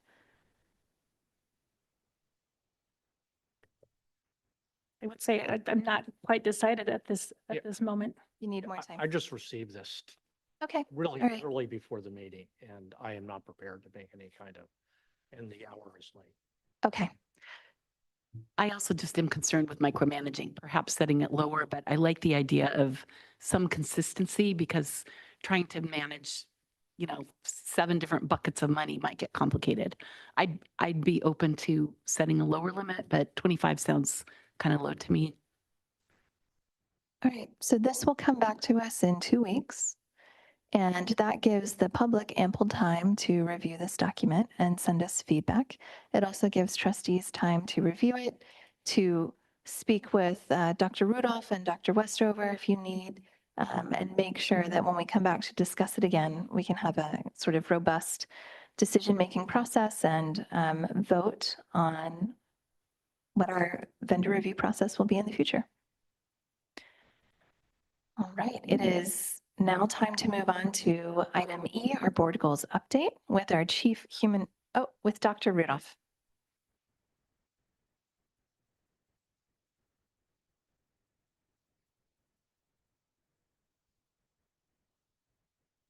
All right, give me 1 second here.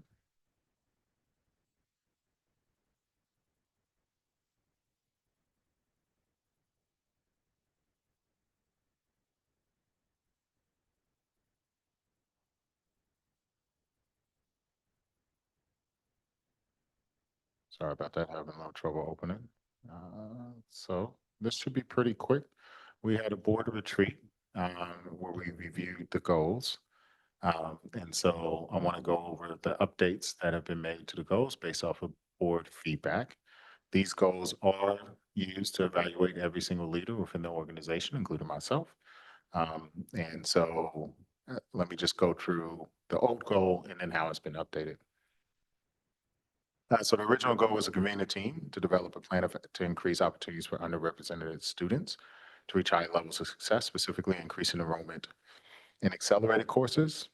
For example, math school placement pathways, proportional rates compared to peers. And what we've updated the goal based off of board feedback is to develop a comprehensive plan aimed at improving academic outcomes for all students in Mountain View Westminster School District. This plan should work towards ensuring that all students achieve at least 1 year's worth of growth in reading. It should also increase equitable access to advanced courses.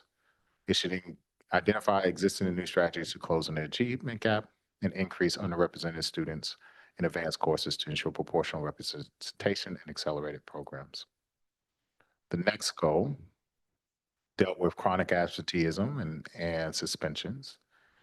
And so the updated plan based off of board feedback is to update the district's approach to exclusionary practices such as suspensions and develop a comprehensive plan of action to support student wellness. The third goal out of the 4 is to identify barriers in parent engagement, create an engagement index tool, and each school plans and executes 1 community event. The updated goal is implement and develop practices that eliminate barriers to stakeholder engagement. This should include increasing opportunities for stakeholder engagement at all levels, meaning all levels of the district. Each school also plans and executes at least 1 community event. And finally, the last one is around teacher appreciation years of service retires. That was probably out of all the goals, the one that was the loosest, I think, and garnered the most feedback. So the updated action is to implement a formal comprehensive approach to teacher and staff recognition and wellness that identifies needs, concerns, addresses concerns and supports. The MVWSD goal of developing a holistic approach to wellness, coaching, and career development. It should also include teacher and staff appreciation, program evaluation, as well as refinement. The updated action, that last updated goal, I think left out coaching in the very first section of it. It had it in the end. So you could pull that back up. Apologies. No worries. So implement a formal comprehensive approach to teacher and staff recognition, wellness, and coaching. Okay, I just dated myself with my use of commas. But And was that going to be implement for this year, or was it going to be develop for this year and possibly implement in a subsequent year? So we are planning on going back out to staff and asking, soliciting their feedback, at least in a couple of the meetings I've already had with staff. We'll have another one tomorrow. We've been talking about wellness and sort of what approach, as well as the coaching. So the idea is that we would start to implement some of these things as quickly as we can, but also to have a clear plan of action based off of, because one of the requests that we've heard is for us to express what the need actually is and to be clear about that. So our idea here would be to implement as well as develop a plan so that people know exactly where we're going. And I'm sorry, I put the coaching at the bottom. I'll make sure it gets captured at the top. That's on me. That's my mistake. any further questions from trustees? If you're a member of the public and you would like to comment on this item, you can raise your hand in Zoom, press *9 on your phone, or approach the podium and submit a yellow speaker card. We have one speaker. We only have 6 minutes left. Oh, we have two. We only have 6 minutes left in our meeting. So my apologies. We're going to allocate, we've got 3 now. We're going to allocate 1 minute per speaker just because we are almost out of time. But I also encourage you to write to the board. We'll get a timer up. And ITech, you may begin when you are ready. The big goal is a 1-year reading increase. That's pathetic. The goal should be that every student can read. I'm going to repeat myself from before. Teaching students to read is a solvable problem. They did it in Mississippi. Students who cannot read feel excluded from society, which in the case of middle school contributes to physical violence, student fights, chronic absences, classroom frustration for all students, including high-achieving students. Increased funding needs for social emotional instruction and counseling services, and ultimately prevents Mountain View, home of Google and Intuit and all these big companies, from becoming a literate community. If we enable students to read before middle school, preferably, the need for many support services would be reduced, and the positive culture would benefit all students. Update your goal. 1-year reading increased? We can do better than that. Come on. Our next speaker is Nyong. You may unmute yourself. Hello. Thank you. I just want to say I concur with ITech being very involved with the science of reading. Reading is so important. And I know like that early literacy team, they have the most amazing coaches. Find more people like them and help the students that are struggling because time is running out. And then also I wanted to address the other goal regarding the parent engagement. Like I've said before, I've communicated at the meeting, remove the mandatory reporter. That thing is not required. It's adding additional barrier for parents to volunteer. No one have the time to sit and do like 2 hours of this training. That is not even required by the state. So you're not breaking any rule if you don't require this. But the kids have so much more to gain with more parents on campus helping them out. So remove that. Make it easier for parents to volunteer. Thank you. Our last speaker is Mohan Gurunathan. You may unmute yourself. Thank you, Trustee Conley. I really want to question the district's premise that every district staff person who is hired needs continuous executive coaching or leadership coaching or whatever you want to call it for tens of thousands of dollars per employee per year. There is no other job I can think of where you hire people with the expectation that they need continuous year after year leadership coaching. And if that's the case, then you're hiring the wrong people. You're not hiring qualified people. And if we have a superintendent who needs $50,000 of leadership coaching every year for 9 years, then clearly we've hired the wrong person and he's not qualified for the job. Thank you. Trustees, any further comments? All right, I'm looking forward to this. I think in some ways it brings us in line with the city, for example, has coaching for their city manager all the way down to the manager level, and it's seen as a career development piece. But I think we need to have this comprehensive overview of what we're doing for everyone in our district to really understand it and figure out what our needs are and provide what is needed. With that, we will move on to, we've got 2 minutes left. Any board updates? Nope. Our future board meetings will be October 17th, when we'll talk about the greening process, and some of the items here are going to come back. November 7th, we'll talk about Proposition 28. And on November 21st, we'll have our first interim report for the 24-25 school year. And with Can I say that, one thing? oh yes, please. Sorry to interrupt. I just want to say Shana Tova. Today's it's Rosh Hashanah last night. So to all our families that celebrate Rosh Hashanah, Shana Tova. Thank you very much, Trustee Berman. And at 10:43 p.m., this meeting of the Mountain View School Board is adjourned.